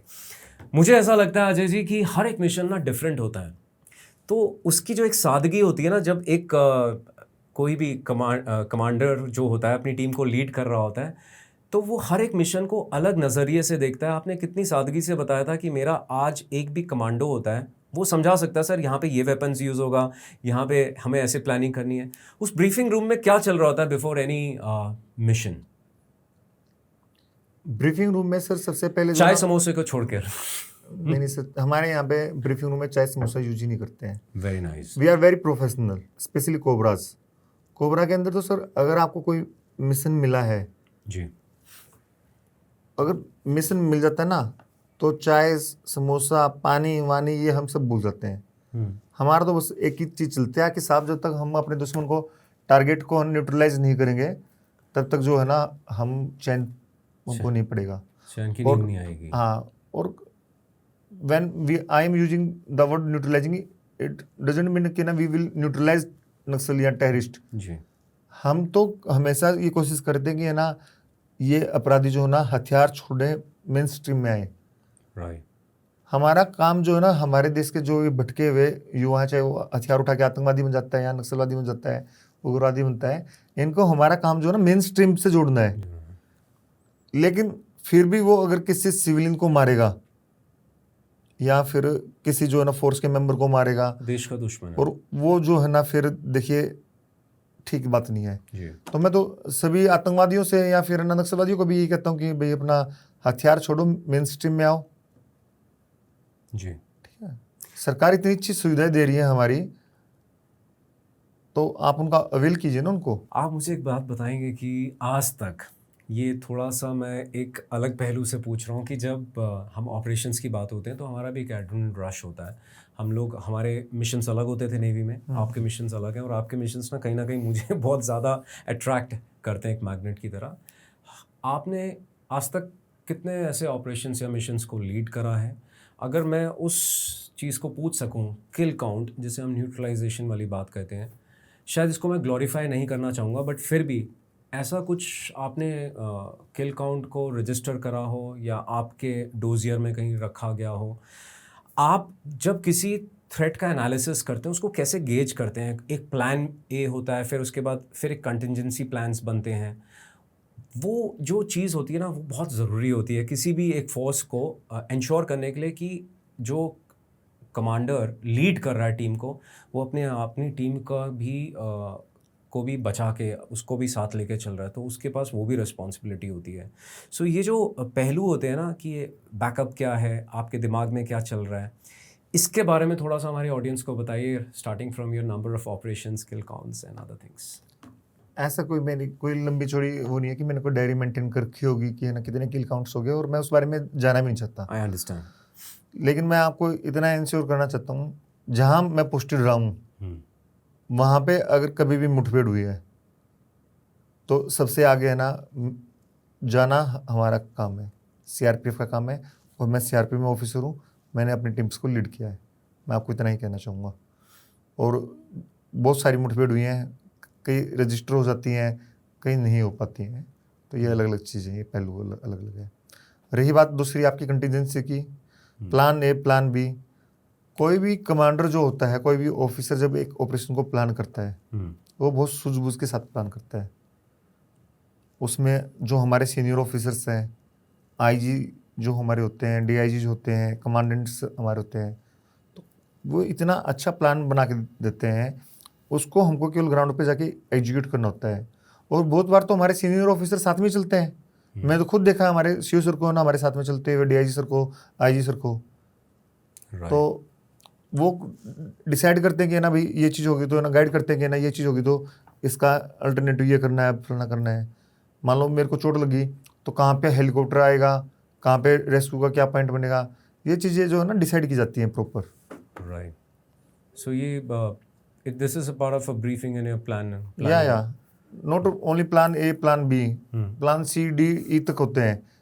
जैसे एग्जांपल के ना, पहले मैं रेस्क्यू हुआ, उसके बाद मेरे एक जवान को भी गोली लगी थी इसी ऑपरेशन में, उसकी भी मुठभेड़ चलने लग रही थी दूसरी साइड, उसको बाद में उसको भी रेस्क्यू किया गया हेलीकॉप्टर ने, तो उसके लिए भी एक दोबारा फेरी लगाया, ठीक है ना, स्काउट लगाया, ठीक है ना। तो ये चलता रहता है, ऐसा कुछ वो है नहीं कि पर्टिकुलर की एक ही बार हुआ। आपके ऊपर मल्टीपल अटैक हो सकते हैं, मल्टीपल आपका नुकसान हो सकता है, तो हम तैयार होते हैं उस चीज़ के लिए कि ना ऑफिसर को पता होना चाहिए कि ना अब ये हो गया तो उसके बाद अगला स्टेप ही लेंगे। अजय, आई अंडरस्टैंड आपने जब किल काउंट्स और उस चीज़ को ग्लोरीफाई ना करने का डिसीजन लिया, I respect you for that. But मैं एक और पहलू में आपसे चीज़ पूछना चाहूँगा कि इंसान का पहला प्यार, हाँ, उसका पहला ऑपरेशन, उसका पहला मिशन, वो हमेशा उसे याद रहता है। अगर आज आप इस मंच पर अपना पहला मिशन, अपना पहला ऑपरेशन, उसके बारे में दो शब्द बोलना चाहें कि शुरुआत कहाँ से हुई थी? उसके बाद तो आपने सिलसिले की लाइन ही खड़ी कर दी। तो पहले प्यार की भी लाइन नहीं खड़ी कर दी, प्यार भी बहुत हो गए। बट पहला मिशन क्या था? पहले भी ऐसे सर, मैं मिशन के बारे में मेरे को इतना कुछ याद है नहीं, इतने मिशन हुए हैं तो ना आपको मैं ऐसे कॉन्फिडेंशियल चीज़ होती सर, ऐसा नहीं बता सकता कि पहला। बट अभी जैसे हम थोड़ा सा आगे जाके बात करेंगे, कुछ हम कश्मीर के एक्चुअली आई सर्वड इन 3 राष्ट्रीय राइफल्स आल्सो, अच्छा, अप्रोक्स 4 months। तो वहाँ पे भी काफ़ी हमने जो ना अच्छे ऑपरेशन किए आर्मी में जब मैं था राष्ट्रीय राइफल्स में, तो I had a strong experience. राष्ट्रीय राइफल्स यहाँ पे इस मंच पर मेजर जनरल्स आए हैं जो राष्ट्रीय राइफल्स में उन्होंने सर्व करा है, और हम दोनों की एज से काफ़ी बड़े हैं। उनको रिटायर हुए हुए 16-17 साल हो चुके हैं, and they are still very close to me. And उनकी कहानियाँ सुनता हूँ तो एक अलग जगह में, एक अलग रेल में चला जाता हूँ। अब हम मिशंस की बात ही कर रहे हैं, तो मैं पहला मिशन आपके सामने रखूँगा 28 सितंबर 2019। 3 पाकिस्तानी आतंकवादियों को आपने न्यूट्रलाइज किया था। आपका मिशन था, आपकी टीम थी, तो आपकी ज़ुबानी उस मिशन के बारे में थोड़ा सा खुलासा। 28 सितंबर 2019 को जो हुआ था सर, ये आई वॉज पोस्टेड इन बटोत, अच्छा। जम्मू कश्मीर। वो रामबन डिस्ट्रिक्ट के अंदर एक टाउन है बटोत। आपने पटनीटॉप का नाम सुना होगा। पटनीटॉप इज हिल स्टेशन जी, और उसके नियर अबाउट है बटोत। मैं गया हूँ वहाँ पे। आप गए हैं? या हाँ। Then I was posted in 84 battalion. अचानक मॉर्निंग में मेरे को न्यूज मिलती है कि इस पे आर्मी की कनवाई के ऊपर जो है अटैक कर देते हैं टेररिस्ट। जी, और उसके बाद वो जंगल में छुप गए थे। डोडा और रामन का जो है ना वो जॉइंट एरिया था जहाँ पे करते हैं। तो उसके अंदर मेरे जो ऑफिसर्स थे, सीनियर ऑफिसर्स थे, कमांडेंट सर, उनके कमांड में जो ना हम एक ऑपरेशन लॉन्च करते हैं। और उस ऑपरेशन में मैं अपनी क्विक एक्शन टीम जो होती है, हमारी क्यूएटी होती है, I was leading that QAT. Okay. और हम एक तरफ से कोऑर्डिनेशन करने लग रहे थे नीचे खाई में उतर के, दूसरी तरफ से आर्मी करने लगी थी। मीनवाइल वी गेट इन्फॉर्मेशन कि टेररिस्ट वहाँ से उठ के जो ना बटोट टाउन में चले गए। 7 बजे का टाइम सुबह आर्मी फायरिंग का था। 8 बजे से हमने कोऑर्डिनेट करके ना सर्चिंग स्टार्ट की थी, और लगभग 11 बजे के आसपास हमको 11:30 बजे के आसपास पता लगा। Then we shifted our operation from jungle to city. और सिटी ऐसी जहाँ पे आसपास ऊंची ऊंची दुकानें हैं, पूरा रिहायशी इलाका है, जहाँ पे इतने लोग हैं कि आपकी एक गलत गोली किसी मासूम की जान ले सकती है। क्योंकि गोली सीधी चलती है, गोली नहीं देखती बीच में कि दुश्मन है क्या है, उसको नहीं पता बेचारी को। बेचारी को हमको एक गोली निकालने से पहले 100 बार सोचना है। हमने जब ऑपरेशन को शिफ्ट किया वहाँ पे बॉर्डर टाउन में, तो सबसे पहले हमारा चैलेंज यही था कि आसपास के सिविलियंस को सिक्योर करना और धीरे धीरे निकालना, एरिया को खाली करना। तो वहाँ पुलिस कंपोनेंट भी आ गया था, आर्मी का कंपोनेंट भी आ गया था, सीआरपीएफ को भी मैं लीड करने लग रहा था। तो वहाँ पे सारे सीनियर ऑफिसर्स आ गए थे उस ऑपरेशन के अंदर। Brigadiers, IG sir, DIG sir, everything was on the spot. My DIG sir was on the spot, क्योंकि सिविलियन एरिया है। और उसके अंदर सबसे ज़्यादा संवेदनशील चीज़ क्या है कि एक सिविलियन, विजय नाम था उसका, 64 साल की एज थी, वो अंदर था। उसने धीरे धीरे करके अपने बच्चे को तो बाहर निकाल दिया, बहू को बाहर निकाल दिया। जब बच्चा और बहू उसकी बाहर आई, उन्होंने बताया कि आतंकवादी अंदर हैं और हम किसी तरीके से जो है ना बाहर निकल गए हैं, हमारे पिताजी ने निकाल दिया, लेकिन हमारे पिताजी अंदर छुपे हुए हैं। तो हमारा टारगेट जो था सर, वो सिविलियन को बचाना भी है जी, जिसकी एज 64 ईयर है। राइट। तो it was A tough operation. 12 साढ़े 12 बजे का टाइम हो गया। हमने अपना जो है पेपर पे जो ना ड्राइंग बनवाई, कौन सा रूम कहाँ पे क्या कुछ है, किस तरीके से हम इस ऑपरेशन को करेंगे। तो बाहर से हमने कितनी अनाउंसमेंट की होगी, खुद एसएसपी मैडम जो थी वहाँ पे वो अनाउंसमेंट करने लग रही थी कि सरेंडर कर दो, सारे कर रहे थे कि सरेंडर कर दो। और उसका टेररिस्ट का प्रोफाइल मैं बताऊँ तो they are not FT, foreign terrorist नहीं थे, they were Hizbul Mujahideen terrorist, okay, HM. और 3 टेररिस्ट थे, जिसमें एक तो A++ कैटेगरी का टेररिस्ट था, जिसपे उस टाइम पे 2019 में 15 लाख रुपए का इनाम था, बाउंटी। हाँ 15 लाख का इनाम था उस पर। और दूसरा जो है ना 5 लाख रुपए इनामी था, और तीसरा भी शायद 1 या 2 लाख रुपए इनामी था। तो वे बहुत कुख्यात आतंकवादी थे। उन्होंने किश्तवाड़ के अंदर जो है ना कई जो है ना पॉलिटिकल लीडर्स की जो है ना हत्या की थी, और उनका जो है ना एरिया के अंदर जो है ना उनकी तुत्ती थी, दहशत थी। ओसामा नाम था उसमें जो टॉप लीडर का, तो हमने ओसामा को कितना समझाया कि ना बाहर से चिल्ला चिल्ला के सरेंडर कर दे, बट उसने क्या किया, उसने फायर स्टार्ट कर दिया हम पे। वो आता फायर करके थोड़ा सा ना अंदर बैठ जाता, छुप जाता, क्योंकि उसके पास सिविलियन था होस्टेज, और हमारे हाथ बंधे हुए थे, और उसका बेटा जो है ना रो रहा था कि मेरे पिताजी को बचा लीजिए। तो उस सिचुएशन में जो है मेरे को जिम्मेदारी दी गई, क्योंकि सीआरपीएफ एक ऐसी फोर्स है जो ना केवल गोलाबारी निकालती है, मतलब बुलेट्स निकालती है अपनी, उससे ये ऐसी टेक्नोलॉजी निकालती है कि सामने वाले दुश्मन की हालत ख़राब हो जाए। और उसका हमने रास्ता निकाला आंसू गैस के गोले, कि हम आएंगे। हमने प्लान किया ऑन द स्पॉट प्लान किया कि हम अपनी कंपनी से ना पीछे से बैकअप से आंसू गैस के गोले मंगवाते हैं, और उनको हम किसी तरीके से ना कोशिश करेंगे घर के अंदर इंसर्ट करने की, क्योंकि आंसू गैस का गोला जाएगा अंदर, आदमी जो है ना घर से खुद ही बाहर आएगा, वो रह ही नहीं पाएगा अंदर। और डेट वाज माई प्लान। मैंने अपने सीनियर्स को बताया और उन्होंने एक्सेप्ट किया। हाँ, हमारे डीआईजी सर थे, वो सारे के सर बोले वेरी गुड अजय, लेकिन करेगा कौन? करना तो मेरे को ही था। तो जैसे ही मैं आगे गया वो करने के लिए, क्योंकि प्लान मेरा है, कमांड मैं करने लग रहा हूँ, तो एग्जीक्यूट तो मेरे को ही करना था। उसके लिए तो है नहीं कि मैं किसी दूसरी फोर्सेस या आर्मी या पुलिस को कह दूंगा कि भाई नहीं मैं ले आया हूँ साहब, आप अंदर मार दो, पास जाके आप अंदर डाल दो, तो करना मुझे ही था। जैसे ही मैं उसके लिए उस घर के पास गया और मैंने यूबीजीएल से खिड़की तोड़वाई और पहला गोला डाला, आतंकवादियों ने वहाँ से मेरे ऊपर ताबड़तोड़ फायरिंग कर दी। अब एक तरफ से एक आतंकवादी एक सिरे से फायर कर रहा है, दूसरे सिरे से दूसरे दो आतंकवादी फायर कर रहे हैं, और मेरे पास 4 आंसू गैस के गोले हैं, और मैं कैसे उसके अंदर इंसर्ट करूं।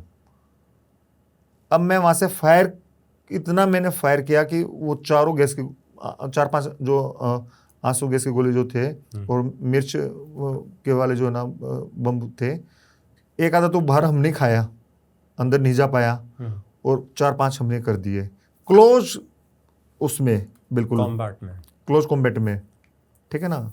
और इतनी क्लोज गन फाइट जब होती है ना, गोलियों की ऐसे गड़ सब आपके ऊपर है ना, वो आ रहा है, मिट्टी जो आपने आड़ ले रखी है वो सारी आड़ टूटने लग रही है। आपके पास आड़ होती है ना, बिना आड़ के तो जाएंगे नहीं हम। जो आड़ हमने पकड़ रखी थी वो आड़ भी जो ना हिल गई थी, इतनी उन्होंने गोलियां मार दी मेरे ऊपर। और जैसे ही ये हुआ आंसू गैस के गोले हुए, उनके होश वो हो गए, उन्होंने फायरिंग करते हुए ग्रेनेड फेंका हमारी तरफ, और ग्रेनेड फेंक के जो ना वो बाहर निकलना उन्होंने स्टार्ट किया। और जब ग्रेनेड फटा, मेरे सामने ही फटा था, दूर था मुझसे, तो उसी का फायदा उठा के वो कॉर्डन तोड़ के भागना चाहते थे। तो इतनी क्लोज गन फाइट हुई हमारी, मतलब भयंकर वाली, और हमने उसमें जो है ना 3 हिजबुल मुजाहिदीन के टेररिस्ट न्यूट्रलाइज किए थे उस दिन। और उसके बाद हमारी जो फोर्सेज हैं, आर्मी, सीआरपीएफ, पुलिस, उनका क्या गजब का कोऑर्डिनेशन था। कोई एक्स्ट्रा फायरिंग नहीं उसमें। एक हमारा आर्मी का जवान शहीद हो गया था, और 4-5 पुलिस वाले को गोली लग गई थी, क्योंकि क्लोज कॉम्बैट थी। लेकिन हमारा सीआरपीएफ का कोई खुद नुकसान नहीं था, मेरी टीम का कोई नुकसान नहीं हुआ। और उसी में मैं आपको बताना चाह रहा हूँ, हमारा कोऑर्डिनेशन का लेवल देखिए। तुरंत जो ना हम जैसे ही मैंने इशारा किया, सब ने फायरिंग बंद कर दी, क्योंकि जब इंश्योर हो गए। और उसके बाद उस जो होस्टेज को है ना, मैं खुद अंदर से जिंदा निकाल के लेकर आया। जो उसको जिंदा निकालने की जो खुशी थी, वो खुशी जो है ना, उसको मैं एक्सप्लेन नहीं कर सकता। वो खुशी तो ऐसी है कि टेररिस्ट को मारने से भी ज़्यादा मेरे को उसको बचाने में खुशी मिली। मारने वाले से बड़ा बचाने वाला होता तो है। मैं उससे पूछ रहा था कि आप क्यों बाहर नहीं निकले, तो उन्होंने बताया कि उन्होंने तकिए को मुंह में ले लिया था कि बाहर इतनी गोली चल रही है कि बाहर निकलूंगा तो वैसे ही मर जाऊंगा। ठीक है ना।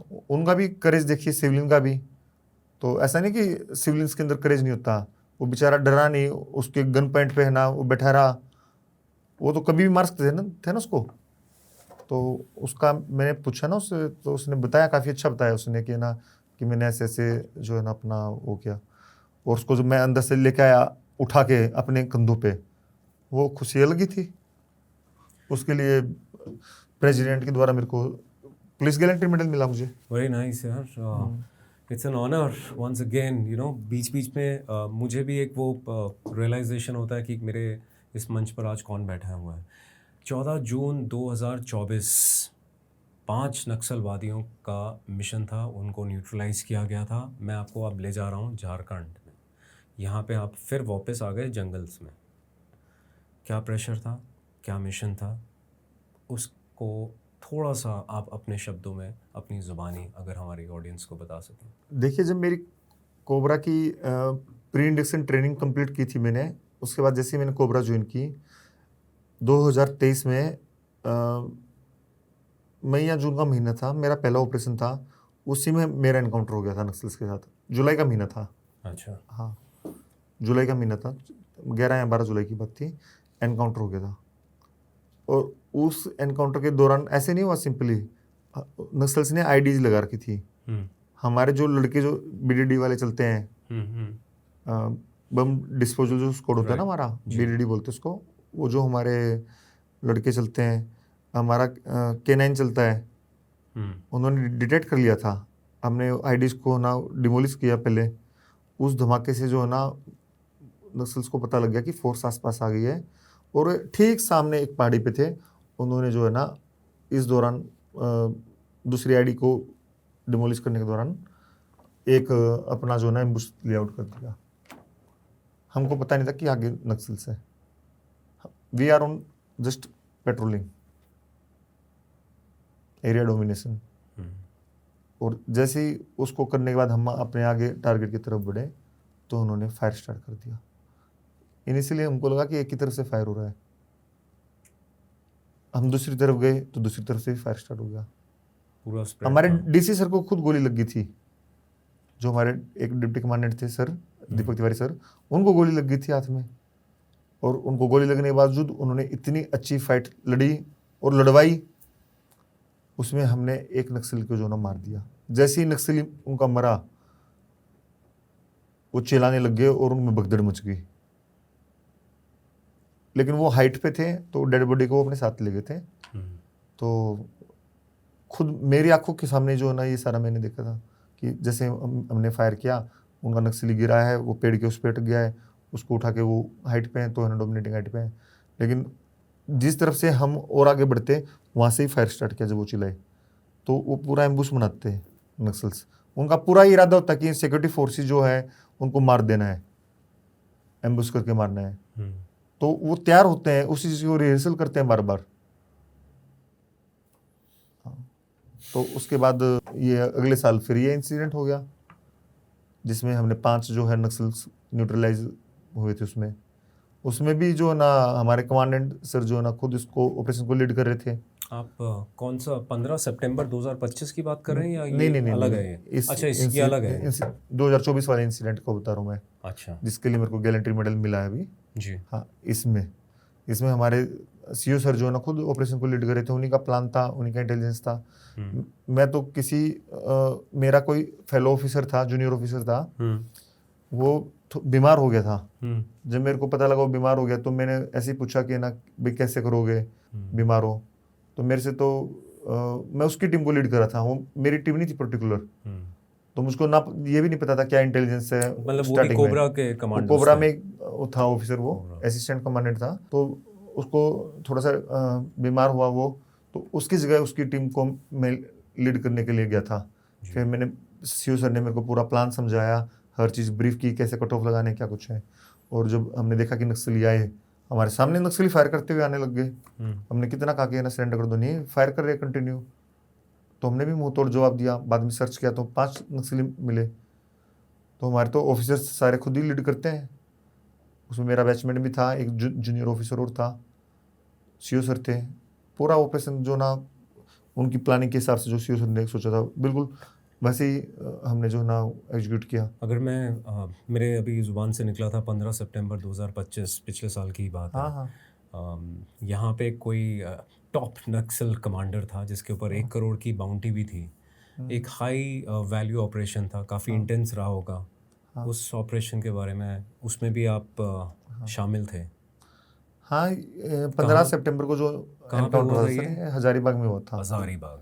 हाँ, तो यही थी 3 नक्सल्स की है ना खबर मिली थी, जिसमें सीसीएम सेंट्रल कमेटी मेंबर यानी पिरामिड है नक्सल्स का, हम्म उसमें जो टॉप के ऊपर होते हैं, हम्म उस पे जो होता है टॉप के कमांडर्स होते हैं वो होते हैं सीसीएम। उस पे 1 करोड़ रुपए का इनाम होता है। तो 1 करोड़ रुपए का इनाम था, सैदेव सोरेन नाम था उसका। दूसरा 25 लाख रुपए का इनाम था, वो SAGCS होता है, state area joint committee member, वाह। वो था, 25 लाख रुपए का इनामी था। और तीसरा 10 लाख रुपए का इनामी था बिरसेन गुंजू। तो चंचल, बिरसेन गुंजू और सैयद सोरेन, इन तीन की इंट आई थी सीओ सर को। और सीओ सर ने, आईजी सर ने एक बहुत खूबसूरत जो है ना ऑपरेशन प्लान किया, और बहुत ट्रस्ट करके जो ऑपरेशन है ना किसी ऑफिसर को दिए जाते हैं, उन्होंने मुझ पर ट्रस्ट किया, उन्होंने मुझे ऑपरेशन दिया कमांड करने के लिए। तो एक अच्छा ऑपरेशन हुआ था हमारा, उसमें हमने जो है ना सफलता मिली। सफलता मिली। और सफलता केवल ये नहीं है कि वो मिली, हमने 2 नक्सल्स को मार दिया था, तीसरे नक्सल को हम करने के लिए मैंने हाउस इंटरवेंशन किया, चिल्लाया मैं कि ना कोई है तो बाहर आ जाओ। तो मैं जैसे ही गया, उसने ग्रेनेड फेंक दिया अंदर से, ग्रेनेड मेरे सामने गिरा 5 फुट दूर। मेरे सामने बकरी बैठी थी, लेकिन मैं अपनी जान की परवाह ना करके मैंने जो है ना चिल्ला के अपने जो बाकी साथियों की जान की परवाह करते हुए कहा मैंने, ग्रेनेड है, बचो बचो। लेकिन तब तक मैं पोजीशन ले पाता नीचे गिर के, और वे पोजीशन ले पाते, ग्रेनेड फट गया। लेकिन मेरी चिल्लाने से एक फ़ायदा हुआ कि जो बकरी जो थी ग्रेनेड और मेरे बीच में, वो बकरी जो है ना बैठी थी वो खड़ी होगी। लेकिन अनफॉर्चुनेटली वो ग्रेनेड का ब्लास्ट जो है ना इम्पैक्ट बकरी पे गया, और बकरी एक्सपायर हो गई, और मैं आपके सामने हूँ। मतलब वो बकरी ने आपको बचाया एक तरह से? बकरी थी और भगवान था, मुझे पता नहीं है, किसी रूप में तो थी वो बकरी, भगवान का वो रूप था। लेकिन मुझे दुख है, बकरी मरी, बकरी भी नहीं मरनी चाहिए, बकरी की जान की भी इम्पोर्टेंस है। तो उससे मैं बच गया, आज आपके साथ हूँ। लेकिन उसमें स्प्लिंटर्स मुझे बहुत ज़्यादा लग गए थे, चूँकि और मेरा कंधा जो है ना टीयर हो गया था इसका, इस लिगामेंट, तो चल ही नहीं पा रहा था मैं, कुछ वेट ही नहीं उठा पा रहा था। उसके बाद गन फाइट हुई, क्लोज गन फाइट, उसको फिर जो है ना वो न्यूट्रलाइजेशन के बाद ये ऑपरेशन कंप्लीट हुआ। उसमें 1 करोड़ का जो है इनामी निकला, सैदेव सोरेन, जिसने सीएम के बेटे और दामाद की हत्या कर रखी थी। उसका तो इतिहास 78 केस रजिस्टर थे सैदेव सोरेन पे। उसको आपने मारा? हाँ, तीनों को ही हमने मारा है पूरा। तो वो 1 करोड़ आपके पास आया कि नहीं आया? ये पैसा तो मेरे ख्याल से जो है ना स्टेट गवर्नमेंट जो है फोर्सेस को अलॉट कर देती होंगी, और उसके बाद जो है ना टीम्स के मेंबर होते हैं, डिस्ट्रीब्यूट होता है पैसा। तो हो गया। जो डीजी सर जो थे, हमारे डीजी सर थे, वे खुद आए थे, उनको पैसा दे के गए थे। वो हम तो इक्वली डिस्ट्रीब्यूट कर देते हैं जितने भी हमारे कमांड होते हैं ना, जी। क्योंकि ताकि हर कमांडो का जो है ना हौसला बने। एक्चुअली ये ऐसे पहलू होते हैं जिनके बारे में हम जनरली सेंसिटाइज शायद खुद भी नहीं हो पाते और शायद आपको भी नहीं कर पाते, तो इसलिए एक कैंडिड मोमेंट्स के दायरे में मैं ये सब चीज़ें अजय से पूछ रहा हूँ, क्योंकि इसके बारे में मुझे भी कोई इल्म नहीं है। अब मैं आपको एक और बात बताना चाहूँगा कि ये जो अजय हैं, जो जिन पे जो कभी पराजय नहीं होते, ये कई बार ऐसा इनसे जब मैंने बात करी तो मुझे ऐसा एहसास होता है कि ये खुद जहाँ पे भी कोई एक्शन चल रहा होता है ना, ये धीरे धीरे मैग्नेट की तरह उधर उधर भागने लगते हैं। मैं अभी बात करूँगा फिर वापस 2019 में ले जा रहा हूँ आपको। 16 जनवरी का दिन है, जब आपने देखा कि एक गाड़ी 70 फीट खाई में गिर चुकी थी, उसमें आग लग चुकी थी। I don't know whether it was a Scorpio. उसमें 9 लोग थे at that point of time, और आप में और उसमें काफ़ी डिस्टेंस था, और आपने फिर डिसाइड करा, अजय का जो दिमाग चलता है, और आपने उस आग से झुलसती हुई गाड़ी में से उन 9 लोगों को किसी तरह निकाला, बचाया, जिसके लिए आपको प्रधानमंत्री का लाइफ सेविंग अवार्ड भी मिला। और मेरे ख्याल से ये अवार्ड शायद किसी को मिला है, नहीं मिला, I am not too aware. आप इस पूरे इंसिडेंट में हमें अपने साथ ले जाएं। ये इंसिडेंट कहाँ हुआ था, कौन सी खाई थी, आप वहाँ पे क्या कर रहे थे? कोई मिशन तो था नहीं, आपके सामने ऐसा कुछ हुआ। और जिस तरह आपने बकरी का जिक्र करा, मुझे लगता है शायद आपको भी उन लोगों की जान बचाने के लिए भगवान ने वहाँ पे प्लांट करा था। Over to you Ajay. सबसे पहले तो मैं बताऊंगा कि हो सकता है कि एक सोल्जर है मेरे अंदर जो कहीं ना कहीं जो है ना दिमाग नहीं लगाता है। वो केवल यही देखता है कि कंट्री को क्या चाहिए। कंट्री के देखो, मैं आपको एक चीज़ बताता हूँ कि ये जो देश है ये ज़मीन का टुकड़ा नहीं है। भगत सिंह ने कहा है कि देश बना है लोगों से, जी।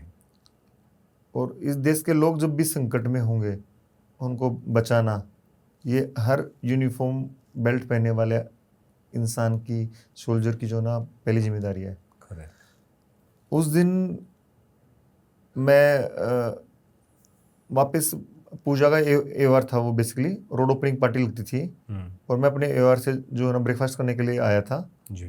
ट्रूप्स को डिप्लॉय करके, और पूजा के एवार में आया था। तो साथ में मैं उतरा ही था, पूजा भी वहाँ पे मिली थी, वहीं पे खड़ी थी। तभी अचानक आवाज़ आती है ढम, और मुझको कुछ समझ में नहीं आया। मेरे को लगा कि स्नो गिर की थी 14 जनवरी, कि उस टाइम पे स्नोफॉल होता है। मैं किस जगह पे थे आप? बटोत। बटोत। हाँ, तो मेरे को लगा पटनी टॉप की तरफ जो है ना कुछ हुआ है, कोई पेड़ वेड़ गिर गया है। कई बार बर्फ ज़्यादा हो जाती है पेड़ पे, तो बड़े पेड़ होते हैं तो गिर जाते हैं कई बार, तो मेरे को ऐसा ही लगा था। लेकिन तभी वायरलेस पे जो ना वी गेट इन्फॉर्मेशन की एक गाड़ी जो है ना खाई में गिर गया है, और पिकेट नंबर इतने पे गिरी है। देन पता नहीं मेरा दिमाग, आप कहते हैं ना कि वो दिमाग वाली बात है कि आपने दिमाग लगाया, दिमाग नहीं लगाया। गाड़ी उठाई विदाउट ड्राइवर, बैठा उसमें, और एक दो जवान जो थी पूजा के प्रोटेक्शन के जो साथ चलते हैं उनको बिठाया और चल पड़ा। और मैं गया वहाँ पे, पूजा भी पीछे पीछे चिल्लाती चिल्लाती वो भी आ गई। वो हार्डली 250-300 मीटर दूर था, वहाँ देखा एक गाड़ी खाई में गिरी हुई है। तो तब तक कुछ सोचने समझने का टाइम होता तो फिर नुकसान हो ही जाता। खाई थी और उसमें खाई में कूद गया मैं, और खाई में बर्फ़ जब गिरी होती है तो पता नहीं लगता कि कहाँ पे है ना ज़मीन है, कहाँ पे बर्फ़ ज़्यादा है। तो कुत्ते जो ना खाई में जो है वहाँ पे गिरा, और वहाँ पे बोनट से है ना धुआं ही धुआं अंदर जा चुका था। मुझे पता नहीं था कि इसमें कितने लोग हैं। कैसे पता चलेगा? बिल्कुल नहीं तो पता। धुआं ही धुआं था, कैसे पता लगेगा? correct. बोनट में आग लगी, उसमें चिंगारी पड़ पड़ पड़ पड़ की आवाज़ आने लग रही है। मेरे को लगा कि ब्लास्ट हो जाएगी, तो टाइम ही नहीं था। पूजा भी आ गई थी ऊपर। पूजा तब तक और चीज़ों को फ़ोन कोऑर्डिनेट करने लग रही थी। तो मैं था, पूजा के जो 2 लड़के थे, हम अंदर गए, और हमने जो है ना अपने हाथों से है ना तोड़ तोड़ के मार मार के, हमको कुछ नहीं मिला वहाँ पे। इतना टाइम था ही नहीं, मुझे लग ही नहीं रहा था कि ड्राइवर बच पाएगा नहीं बच पाएगा।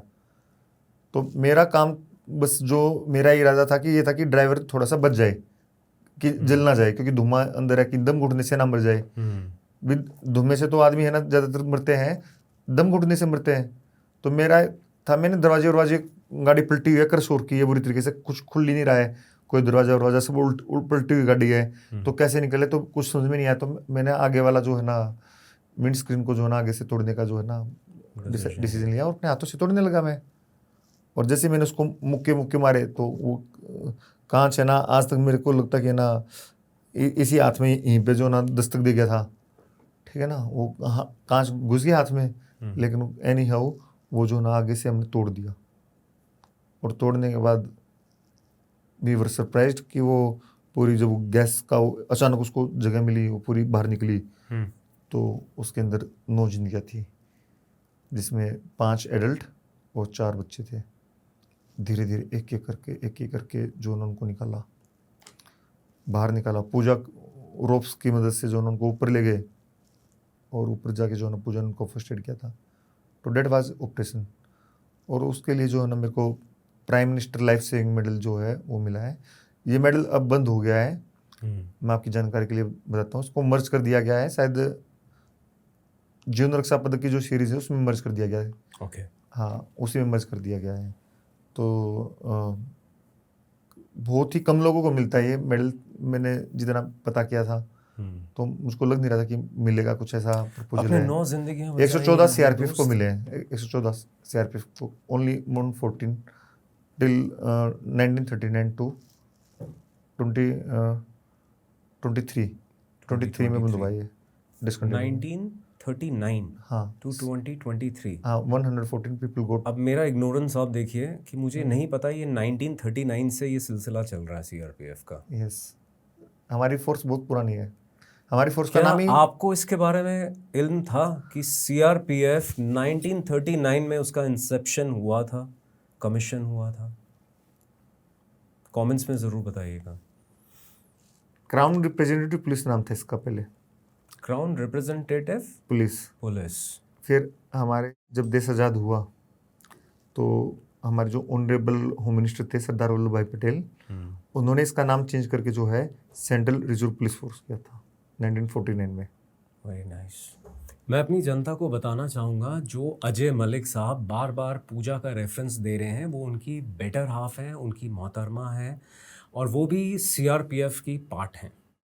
उसके बारे में हम थोड़ा बाद में ज़िक्र करेंगे, क्योंकि वो आपका पहला प्यार और आज तक सिलसिला जारी है। और मेरी मुलाकात जब अजय से पहली बार हुई थी, तब I was lucky, I went and met Ajay with my wife and I met ma'am also there.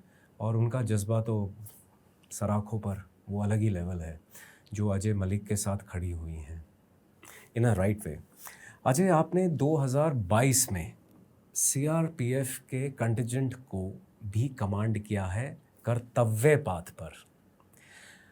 मैं ऐसे लोगों के साथ और ज़्यादा गहराई से जुड़ता हूँ, क्योंकि 2009 में मैं भी इंडियन नेवी की जो हमारी कंटिजेंट था उसमें मैं भी पार्टिसिपेंट था।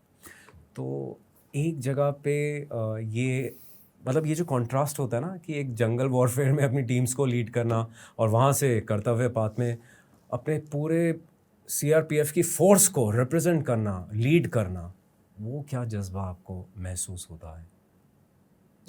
देखिए सर, पूरा देश देख रहा होता है आपको। हाँ, मैं वही बताना चाहूँगा कि जब मैं छोटा था और बच्चों की तरह जब 15 अगस्त पे डीडी नेशनल टीवी जो होता है अपना DD1, उस पे ये परेड आती थी अपना 26 जनवरी को। तो हमारे घर में माहौल ऐसा था कि मेरे फादर कहते थे कि भाई परेड आने वाली है, परेड देखनी है 26 जनवरी। हाँ, राइट। तो हमारा बचपन से जो है ना 5-6 साल की उम्र से जब से मेरे को याद है, मेरी मेमोरी है, एंटीना वेंटीना हिलाने के ज़माने से जी जी। हिला विला के जो है ना हम सिग्नल पकड़ के जो है ना वो परेड देखते थे। हमें लगा हमारी टाइम में ये था, आपके टाइम में भी ये सब चल रहा था। हाँ, तो उसको सेट करके हम देखते थे। और जब राष्ट्रगान होता था जी तो हम सावधान खड़े हो जाते थे। बेड पे तो बेड पे, नीचे है तो नीचे। वो आज भी हम करते हैं। हाँ, तो वो जो फीलिंग्स थी, जी। जो इमोशंस थे, जो हमको बचपन से मिले हैं, और उन इमोशंस को मैंने जिया जो मैंने परेड की 2022 में, कि जो चीज़ें आप बचपन से देखते हुए आ रहे हो, वहाँ पे आपको जो है ना कमांड करने का मौका मिलेगा, चलने का मौका मिलेगा। यही फक्र की बात है। एक सैन्य टुकड़ी के अंदर, एक कंटीजेंट के अंदर 144 मेंबर के आसपास होते हैं। तो इतने लोगों के अंदर जाना ही अपने आप में हर सैनिक के लिए गर्व की बात है। और एक अधिकारी के लिए उस सैन्य टुकड़ी को कमांड करना किसी सपने से कम नहीं है। तो वो एक उत्सव का दिन था। राष्ट्रीय उत्सव है 26 जनवरी, गणतंत्र दिवस। और उसके अंदर जो है ना मैंने हमारे राष्ट्रपति महोदय को जो है ना सलामी दी। इससे ज़्यादा खुशी मुझे कुछ होगी नहीं।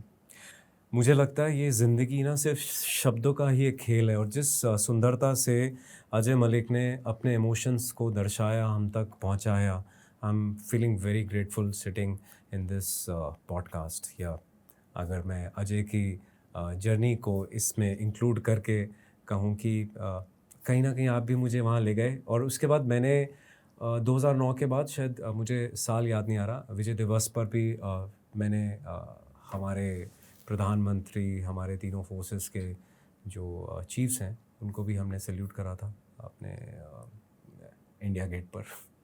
तो वो जो फीलिंग होती है, वो जब हम सैल्यूट कर रहे होते हैं, वो सलामी शस्त्र कर रहे होते हैं, उसको आप शब्दों में बयान करना बड़ा मुश्किल हो जाता है। बिल्कुल। आपने बीच में इससे पहले वाले प्रश्न में आपने पूजा पूजा पूजा कहा था, तो थोड़ा सा पूजा मैम का और इंट्रोडक्शन दे दीजिए ऑन अ कैंडिड साइड। कैसे हुआ, कैसे मिले, है ना? अभी she is serving along with you. Pooja basically Shamli Uttar Pradesh की रहने वाली है मेरी वाइफ। अच्छा। और मैं हरियाणा रोहतक का। तो बीच में यमुना पड़ती है, कभी तैर के यमुना पार नहीं की थी। हम वो भी एक्चुअली कोइंसिडेंस देखिए कि हिंदू कॉलेज से ग्रेजुएट है वो, और मैं भी वहीं पे मस्ती करता था जी। लॉ फैकल्टी के अंदर। वहाँ पे भी हमारी कोई मुलाकात नहीं हुई थी। नहीं। मैंने ट्रेनिंग ज्वाइन कर ली थी और मैं ट्रेनिंग में था 2013 में। हम्म। तो नवंबर के आसपास जो है ना पूजा का रिश्ता जो है ना मेरे लिए आया था। हम्म। पूजा के फादर जो है ना मेरे फादर इन लॉ वो दिल्ली पुलिस में सब इंस्पेक्टर थे। ओके। तो वहाँ से जो ना बातचीत का सिलसिला स्टार्ट हुआ। तो और बातचीत पता चला सेम फोर्स में है। पूजा ने ज्वाइन नहीं किया था। अच्छा, तब ज्वाइन नहीं किया था। हाँ, पूजा का सिलेक्शन हो रखा था, पूजा ने ज्वाइन नहीं किया था। रीजन मिल गया। हाँ, राइट। तो बात स्टार्ट हुई, बात प्यार में बदल गई। घर वाले सहमत थी, शादी हो गई और आज तक वो प्यार बरकरार है। जी। मेरी हर कामयाबी के पीछे जो है ना मेरी वाइफ है। इस प्यार में कितने फूल खिले हैं? प्यार में 3 फूल खिल चुके हैं। खिल चुके हैं। हाँ। उनकी एज बताना चाहेंगे अपनी ऑडियंस को? हाँ बिल्कुल, मेरी बड़ी बेटी जो है 10 साल की है, 6th क्लास में। जी। अदा नाम है। जी। 2016 में जो है ना अदा हुई थी ओके। और मैं प्राउड फादर बन गया था उस दिन, 15 मार्च 2016 को। बिल्कुल। मेरी दूसरी बेटी जो ना आराध्या नाम है, उसको घर में कुक्कू बोलते हैं, बड़ी शैतान है। तो उसका जन्म जो है 1 मई 2018 को हुआ था। जी। वो अभी 4th क्लास में है। और मेरा बेटा 13 मार्च 2020 में। Very nice. और वो इतना लकी था, जब हुआ तो उसके बाद कोविड हो गया था और लॉकडाउन हो गया था और मैं घर पे ही रहा था उसी के साथ ही। मतलब अनलकी इसलिए था क्योंकि पापा परेशान कर रहे थे? नहीं नहीं नहीं, ट्रेनिंग स्टार्ट पहले हो 2 गई। बच्चों के साथ मैं रह नहीं पाया था। अच्छा। अरमान के साथ मेरे को टाइम मिला वो तो उसके क्योंकि लिए लकी बात है। हाँ, तो मैं इसलिए कह रहा हूँ मैं लकी हूँ। या टोटली। मैं जनता को बताना चाहूँगा कि मैंने लिंक्डइन में एक पोस्ट देखा था जिसमें अजय मलिक का जिक्र किया गया था। और तब मैं घर में बैठ के उसका डिस्कशन मेरी वाइफ के साथ हुआ था and we decided he was in RK Puram after incident of 1st of March। And हम बिना कुछ सोचे समझे बस थोड़े से फ्रूट्स उठाए और हम अजय के पास चले गए। And I must tell you, वो मुलाकात थी और आज अजय मेरे साथ बैठे हुए हैं।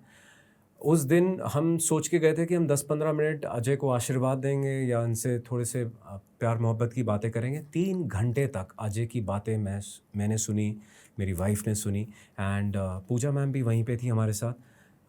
हैट्स ऑफ टू हर करेज। जब अजय ने अपने इंसिडेंट्स बताए तो हम पूजा मैम के बूट्स में जाके उनके नज़रिए से देख रहे थे कि कितना मुश्किल होता है कई बार एक बेटर हाफ वाइफ के लिए बच्चों को मैनेज करना और साथ साथ अपने पति को वो सपोर्ट देना कि वो पति कभी भी अपने मिशन से डगमगाए ना, कभी भी अपने मिशंस के जो एक सोच है उस सोच से कहीं हटे ना। तो hats off to Pooja ma'am, you are part of this untold story also and I'm very glad that me and my wife met you. Ajay, एक कैंडिड चीज़ की बात करूँगा। आई डोंट नो ऐसा होता है कि नहीं होता, बट शायद ऐसा कुछ जिक्र हुआ था। हम जब मिशंस की बात करते हैं तो एक जगह खौफ होता है, मौत का खौफ, और एक्शन चल रहा होता है। और कई बार हमारे साथ ऐसा होता है कि हमारे जो कमांडोज़ होते हैं, हमारे जो कलीग्स होते हैं, वो कुछ ऐसी चीज़ करते हैं कि एक तरफ मौत का खौफ चल रहा होता है और एक वो हम कहते हैं ना ह्यूमर इन यूनिफॉर्म ऐसा कुछ हो जाता है कि उस टाइम में भी हमें हंसी आ रही होती है और हम कंफ्यूज हो रहे होते हैं कि हमें डर लग रहा है, हंसी आ रही है, क्या हो रहा है। और जब उन लम्हों को हम बाद में याद करते हैं, it's like remembering and revisiting that time, तो हमें फिर से हंसी आती है। आपके साथ कभी ऐसा कोई मिशन में हुआ कि आपके संगी साथियों ने कुछ ऐसा करा हो कि सामने से फायरिंग चल रही हो and you are totally in a different world कि मैं यहाँ पे जान बचाऊँ या हंस लूँ? मैं आपको बताना चाहूँगा कि मेरा एक ऑपरेशन था। मैंने जस्ट ट्रेनिंग के लगभग 13 या 14 दिन हुए थे, उसके बाद यूनिट ज्वाइन किए हुए। जी। तो असम पुलिस में एक इंस्पेक्टर थे, वो शहीद हो गए थे। अच्छा। हमको इन्फॉर्मेशन मिली थी, चोट लगी हुई है, बाद में वो शहीद हो गए थे। तो उनको लेने के लिए हम गए थे, लेकिन उस तरफ जो टेररिस्ट ग्रुप था, वो फायर करने लग रहा था। तो उसकी डेड बॉडी निकाल के लेके आए ना, तो इंस्पेक्टर को जो गोली लगी थी उसके साथ में उसका प्रोटेक्शन वाला कांस्टेबल था। तो उसको भी पैर में गोली लगी हुई थी, 2 गोलियां लगी हुई थी। और कोइंसिडेंटली जो कांस्टेबल था उसका फादर हेड कांस्टेबल था असम पुलिस के अंदर। और उसकी एज होगी मेरे ख्याल से 50 के आसपास का होगा। ओके। और जब वो उसको लेके आया गया, धीरे धीरे उसको लेके आया गया, जब उसने अपने बेटे को देखा तो वो हंसने लग गया, तो आ गया मजा। मतलब अपनी भाषा में से नहीं बोला कि ना, जी। नीचे गया था, आ गया मजा। ठीक है, मैं सोच रहा हूँ यार कैसा बाप है अपने बेटे को ऐसे कि अपने देखते हुए। बेटे को देख कैसे, और अब मैं भी हंसने लग गया, फिर सारे हंसने लग गए। तो हालांकि मैं उसके करेज को सलाम करता हूँ कि जो अपने बेटे को चोटिल देख के भी जो है ना उसका सीना देखा, कि अपने बेटे को ना लाइट करने के लिए, कि वो 1 मिनट के लिए दर्द भूल जाए। जी, ठीक है ना। बड़ा मुश्किल तो होता है यार। हाँ बिल्कुल, ऐसे हमारे जो ना पुलिस के फोर्सेस के सीआरपीएफ के जवान जो है ना, इनका दिल देखिए आप, कि आपका जो ना बेटे को चोट लगी है और वो ऐसे है ना मजाक कर दे, पूरे जो आपका लाइट मूवमेंट कर दे उसको सीरियस उस नोट से हटा के, तो it is quite different thing. और मैं आपको एक चीज़ बताना चाहूँगा, ये डर वर वाली बात जो आपने कहा ना कि गोली चल रही है, ये डर वर सब मेरे को ये डर वर समझ में नहीं आता। बट इस डर फलाना, आप यकीन मानिए कि है ना, मैंने बहुत सारे एनकाउंटर्स किए हैं, ठीक है ना, कि डर डर कुछ नहीं होता सर। ये एक पर्टिकुलर टाइम में जो है ना, एक यू कैन से कि है ना आपका माइंड स्टेट है कि आपको जो ना क्या है। अगर आप उसको डर कहोगे तो डर ही है वो, वरना एक अच्छे अफसर को, अच्छे जवान को, उसका माइंड स्टेट उस टाइम पे जो है ना डर का ना होके फायरिंग के दौरान जो है ना हमेशा दुश्मन का सामना करना, दुश्मन को कैसे घेरेंगे, दुश्मन को कैसे बर्बाद करेंगे, वो माइंड स्टेट होना चाहिए। तो वो डर जो है ना वो खुद ही ख़त्म होके जो है आपको जीत की तरफ लेके चला जाएगा। और हम कैसे डरेंगे, हमने तो यूनिफॉर्म पहन रखी है। डरना है तो डरेंगे इस देश के दुश्मन, हम नहीं डरेंगे। अगर आपने यूनिफॉर्म पहन ली है, अगर आपने जो ना बेल्ट की नौकरी कर रहे हो, तो आप इस वर्ड को जो है ना डिलीट कर दीजिए। इसका तो डर नाम का तो आपके दिमाग में आना ही नहीं चाहिए। मतलब आप यू शुड, डिफाइन कर रहे नहीं हैं। नहीं, you should be prepare for everything. कुछ भी हो सकता है, मेरा पैर उड़ गया, ऐसा थोड़ी ना कि मेरा पैर उड़ गया मैं रोने लग जाऊंगा, या क्या हो गया मेरे साथ, मेरी लाइफ कैसे होगी। My life is quite tough.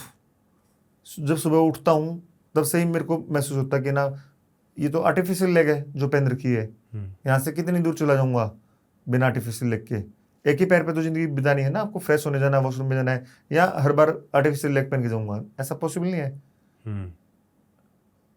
तो चोट लगी कोई प्रॉब्लम नहीं है, हर किसी को लग जाती है भाई। ये तो मुझे पता है ना कि मैं लड़ाई लड़ने के लिए जा रखा हूँ, मुझे चोट भी लगती है भाई। नक्सल को भी नुकसान हुआ है तो मुझे भी नुकसान हो गया।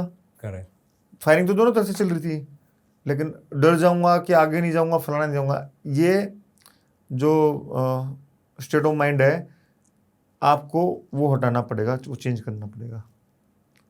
आपका एक ही काम है साहब, अगर आपने बेल्ट की नौकरी कर ली है ना, आप ऑफिसर बन गए या जवान बन गए हैं, आपका एक ही काम है। आपका अगर एक्सचेंज ऑफ फायर एस्टेब्लिश होता है तो अब आपका मिशन जो है ना किस तरीके से आपको आगे बढ़ाना है। आपकी वजह से आपके साथी को परेशानी नहीं होनी चाहिए, आपकी बड़ी को परेशानी नहीं होनी चाहिए, आपकी टीम को परेशानी नहीं होनी चाहिए, आपको बर्डन नहीं बनना है। करेक्ट।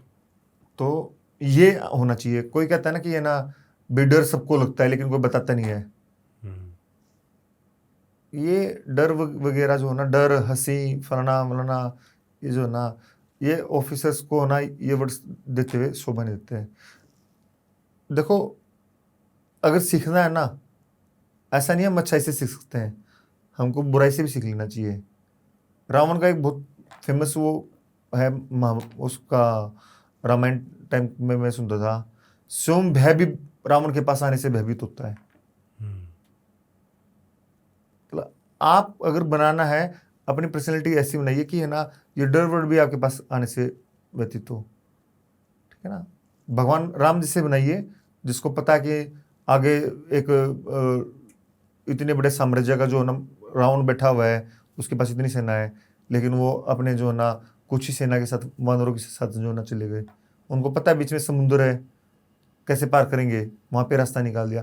आपको ऐसा राम जैसा लीडर बनना है, लीडरशिप क्वालिटी, जहाँ रास्ता नहीं है वहाँ पे रास्ता बनाना है। तो ये डर वर ये चीज़ फैलाना, ये तो फिर आप नौकरी क्यों कर रहे हो बेल्ट की? आप छोड़ो नौकरी, कोई सिविल नौकरी देख लो। भाई इस देश को, माँ भारती को जरूरत है अच्छे योद्धाओं की, रिपेंट करने वालों की इस फोर्स को तो जरूरत है नहीं। हमारा फोर्स का तो इतना अच्छा इतिहास रहा है, मैं अगर आपको बताऊं 2000 से ज्यादा हमारे लोग शहीद हैं देश के लिए, जिन्होंने जो ना हंसते हंसते अपनी जान की कुर्बानी दे दी। करेक्ट। मुझको कैसे डर लगेगा हम्म। अगर हमारे मेरे फोर्स के वो जो शहीद हैं उनको कैसा लगेगा। कितने ही मेरे भाई हैं जिन्होंने ना पैर गंवाए हैं, हाथ गंवाए हैं आईडी ब्लास्ट में। हम्म। तो मैंने कोई अलग काम थोड़ी ना कर दिया है, जी। ना कोई डर की बात ना कुछ और। हाँ, अपना खुशनसीब है कि ये जो है ना हम देश के काम आ सके। अगर पैर भी चला गया कोई गम नहीं है, जान चली जाती तो भी कोई गम नहीं होता।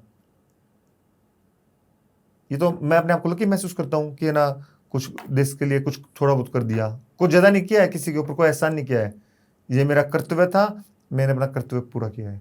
तो ये डर वर्ड, ये वर्ड सर मेरी डिक्शनरी में तो है ही नहीं, करेक्ट। और अब आगे भी नहीं रहेंगे।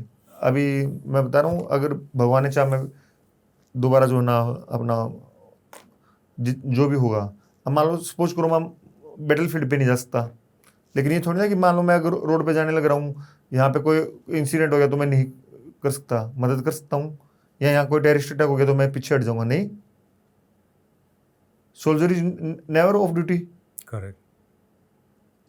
अगर मान लो आपके सामने कोई चीज आए, कोई गलत होने लग रहा हो, अगर आपने आंख मूंद कर ली, आंख मूंद ली, तो फिर आप सोल्जर थे ही नहीं। कभी नहीं था। अगर गलत को गलत नहीं कहा हम्म। तो गलत है।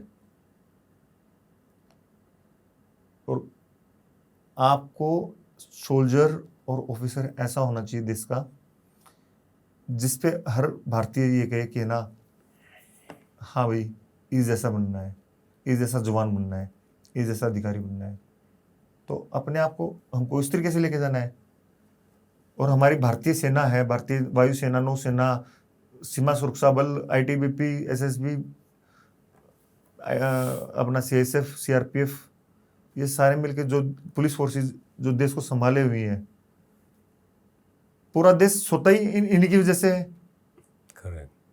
अगर यहाँ के हमारे जो है ना यहीं पे कोई गड़बड़ होगी तो पूरा देश तो वो हो जाएगा। ठीक है ना सर। तो Right. हम पे 145 करोड़ लोगों का विश्वास है। एक एक जो जवान अधिकारी मूव करने लग रहा है ना, 145 करोड़ आंखें उसको जो है ना दिख रही है।